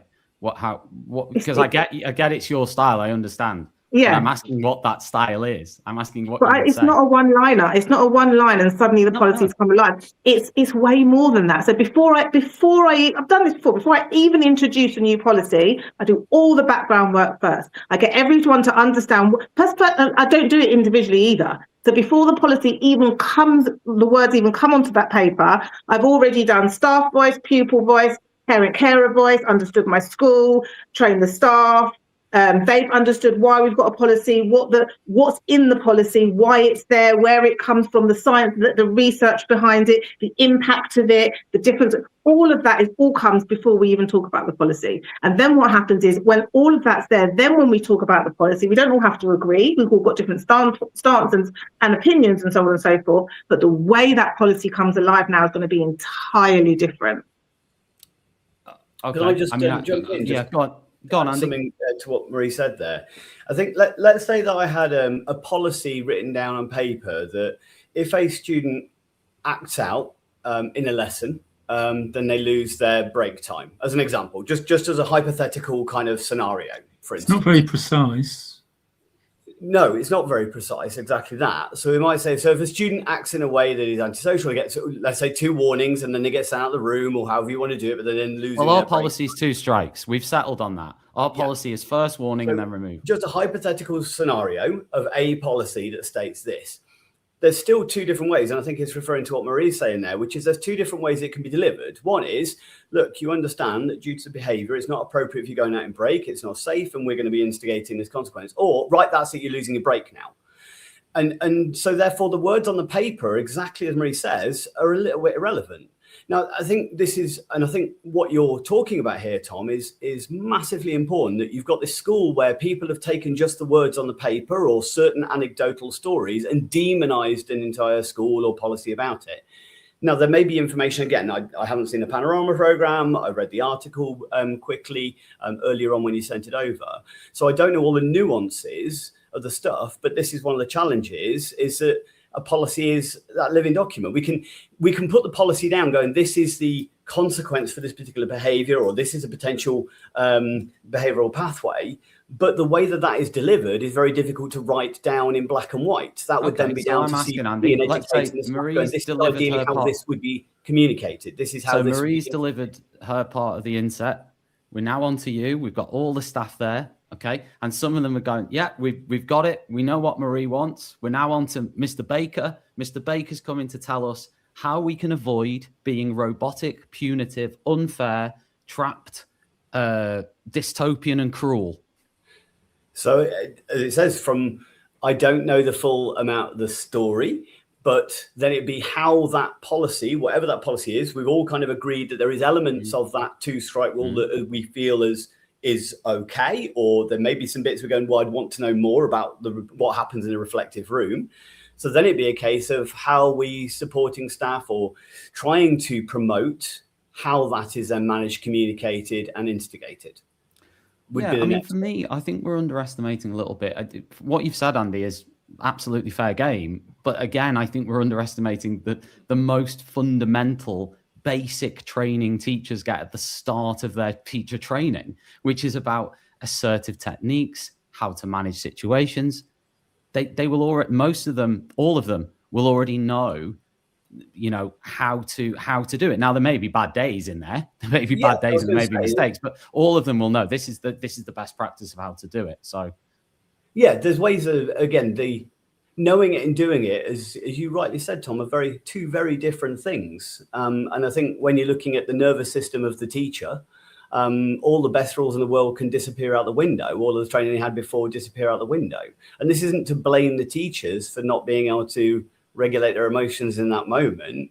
Is how are they being supported? How is it being reflected? What reflection are teachers getting an opportunity to do afterwards? Well, I know that time is a factor and we can't always do it, but where is the reflection for them of what they did right, what they did wrong? They will see stuff they did right as well as they did wrong. And I think when you're getting demonizing stories, sometimes it focuses on this. There's a narrative that's been created in the background about this particular school. So then there's certain things that we're doing that we could maybe all agree weren't okay. But there was also potentially things that weren't too bad or we agree with or we feel was reasonable. But it was the all of them together that then people then felt was too much. And I think that's difficult to, where's that line? It's like, how many more hairs do I need to lose off my head before you class me as bald? It's like, I don't, there's Andrew, an arbitrary I felt line. like you wanted to say something. Yeah, I'm just going to say school shamings are always like that. It starts with one complaint and then social media and sometimes the media harvests as many complaints as possible. Of varying quality and accuracy. I don't think it's the case that just when you get to enough complaints, that's it, the school's at fault. I think actually any school could be subjected to an infinite amount of complaints. All you have to do is encourage people to make them. And as long as you have the media willing to repeat the even unlikely claims back or repeat criticisms of things that happen in virtually every school, then it just keeps going until they lose interest. We're coming towards the end because we've covered my 4 pages nearly. We're on to the last tiny little line, guys. All right. At the end of this report, let me find it. Oh yeah, the conclusion of the journalist at Panorama was, quote, "and too much discipline can be damaging as well." And then the dramatic music hit in, right? But based on everything we've been through here, because I listened to Marie carefully, I listened to Andy carefully about what you said we do on this inset day. Being honest with you, and this is full respect, I've loved this conversation, by the way. I think it will be really interesting for people to watch, even people who disagree with each other. I think there's been a lot to take from it, right? But I've listened really carefully to what you two guys said. I didn't really hear anything in there that's different from what 99.9% of schools already do. Okay. And what 99.9% of teachers already do and already try to do in their everyday practice. And I will include, by the way, the vast majority. I don't even know these teachers, but if you're going to teach in some of those Athena schools, they deserve a bloody medal, guys. All right. We should be going down there with a truck full of Marie's OBEs. All right. We won't be able to get them, but we will try, okay? Because they deserve a medal, right? Because they are on that front line. Those jobs are tough in those schools. They are tough, bloody schools. And I would bet, I think, and again, I've exposed my many weaknesses in this conversation. I'm fine with that. Could I do it? Yeah, but only because I'd have to dig in and I would have to dedicate my life to that school and doing that job. That's how I'd do it. All right. I'd have to get up at 5:36 every day. I'd have to leave at 6. I'd have to be completely on it in every lesson, right, with all the children. And I'd be exhausted after the Monday, right? And then I'd clamber to the Wednesday. I'd be on takeaways as soon as I got home, 3-hour naps, wake up at 9, up for 2 hours, and then go to bed again and try to get through to Friday, then collapse on the weekend and then do it all again. That's what I'd have to do to survive and thrive in some of these schools. Okay, that's as an experienced teacher. Okay, so I just think sometimes we underestimate what the teachers in these schools are doing, what they have to do and go through to be successful. I'm not, by the way, saying you guys are doing that necessarily, but I do think there's a lot of conjecture out there that does underestimate them. And this idea at the end, which was, for me, editorial, too much discipline can be damaging as well, was the conclusion. Well, you've got to be more specific than that, because we've just been through every policy in the Panorama program. We've all pretty much agreed broadly, not on everything. Andy, for example, on the toilet breaks, and there were things we disagreed on. But broadly speaking, I'm struggling to see what we've all actually said. When it came down to it, a lot of this is about perception. Because if I say, Andy, if in a classroom I say, if I use a different tone of voice, which I do regularly, I do it all the time, excuse me, John, can you just, thank you very much. Just if you want to take a seat, thank you. Okay, I'm going to continue with the lesson now, still going. I'm going to continue with the lesson now. We'll talk to you after the lesson. Thank you very much. Thank you, John. Thank you. Or John, slightly more assertive. John, stop doing that now. We need to continue with the lesson. And then we raise it up the assertive ladder. Now, I keep coming back to this. There's going to be discomfort for children in these moments. There is, and there's going to be conflict. And I'm afraid being a good teacher is going to involve a certain amount of conflict. If you're not having conflict situations as a teacher, you're not doing a good job. Because that means either you work in a school like Alpha School, where they have 3 kids in a class, right? And they've paid $50,000 a year to go there, and they're already 100% engaged. I would imagine in a school like that, I might be able to get away with not having many conflicts. But in any mainstream school, with normal class sizes, and actually most other schools too, you're going to have conflict situations. And when you have those, that is going to that could cause an issue with you because of this Panorama program. There's going to be more of these. And there's going to be more people losing their jobs and having to walk away from jobs because of these massive pylons, right? We've just spent 2.5 hours. Sorry, I'm trying to stay calm. We've been through 2.5 hours here of the policies in this bloody document. And we're all people who disagree, probably, on things, different things. But I think we've struggled actually to find huge issues here. So, I don't think you're going to find any argument from me that this kind of reporting, this kind of journalism is not helping. It's destructive, it's damaging in lots of ways, which is why I certainly will always call it out. And I absolutely agree with you, Tom, that if you're not having any kind of conflict with children, then your relationships with the kids are not that strong, because conflict is part of relationship building. And I think it's a necessary part of it. It is, but that sometimes contradicts some of the things we say, doesn't it? Because when we talk about relationship, it usually don't involve that. It appears to, until we actually get the opportunity to say, actually, there's no contradiction in that, because it's perfectly possible to have conflict with people and still like them and still have empathy for them and still have positive regard. Everyone does that. Honestly, I think I couldn't agree with what you said a minute ago, Tom. Exactly what you said was perfect and summed it up really nicely. I think the journalist comes to the complete wrong conclusion of what he should be saying about behaviour policies. He never has any comparison. There's no comparison to outside of Athena. There's no comparison to the countrywide situation on behaviour policy. There's so many inconsistent behaviour policies across the country. That's a real issue, and there's no moral leadership on it. And I think there's schools without behaviour policies as well, which is concerning. And that's not mentioned in this. It's, again, solely focused on these are terrible measures. These are really bad. These are this. It was straight away. It was put on in the wrong light, I believe. Marie, I felt like you wanted to add something. Could be wrong though. You always seem to know. Yes, I just wanted to say that I completely agree with what you said about conflict and discomfort. I think that, and I think because we're kind of coming to the end, and if I might not get to speak again, so I just want to just say again that yes, I talk about relationships, but I cannot stress enough, when you have secure attachments and you understand all of that side of stuff that I've spoken about before, the conflict is supposed to happen. It's supposed to happen. That's how children learn. They need to have a bit of discomfort, but the difference is it doesn't then become damaging because we've got that secure attachment and we understand that behaviour and so on and so forth, and then we can support them to meet their needs. And sometimes they might not like what we say and all the rest of it, but we've created a safe enough environment for them to fall and it be okay. They can come up again and so on and so forth.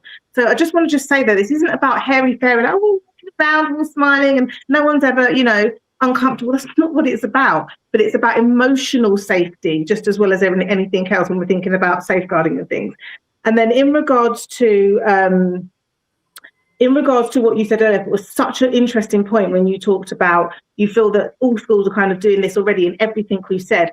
I have to say that I just disagree. I think that all schools are doing it in terms of the understanding it intellectually. I think we've got some phenomenal teachers. I'm a teacher. I'm not someone talking from another kind of perspective. I've been there in the classroom.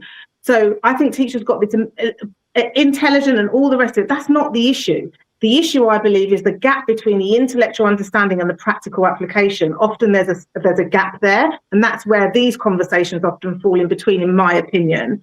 Know what, guys? I think we should do a part 2 of these. Because I think, honestly, I know you don't want to now. I know you're signing contracts saying, don't let me near Tom Rogers again right now as we speak in your left hand. But seriously, I think it'd be good. But just to answer that, Marie, one thing that no one has said in this whole conversation, maybe Ollie touched on it earlier, and something I always bang on about, is student and parent accountability and responsibility. Absolutely. I think I did mention it. We just didn't go into detail. Yeah, you may have, to be fair. I can't remember. It's been 2.5 hours. But I do think it gets overlooked a lot. Yeah, I don't think we talk about it enough, that students have choices. Agreed. Now, I understand that there will be some students that don't sometimes have a choice because of particular needs they have. And that's just a fact, and that's why reasonable adjustments should be made. And I believe they are being made in the vast majority of cases. This is where I'll probably disagree with a lot of people, because I think teachers are trying to do those things all the time. I think they, honestly, I keep saying this is the best teacher workforce that's ever existed since the dawn of time. It's the best trained, it's the most patient, it's the most aware, it's the most frowned upon when anybody does anything that they think might be crossing the line to, ooh, you've raised your voice slightly, right? It's honestly, it's got to that level. And I just think we therefore need to give the same amount of support to that profession of those teachers who are doing that, to say, right, you're doing your bit. Now let's flip the switch round to the student accountability, responsibility, choices, the parent responsibility, accountability, choices. Sometimes mistakes will be made. No one's ever going to deny that.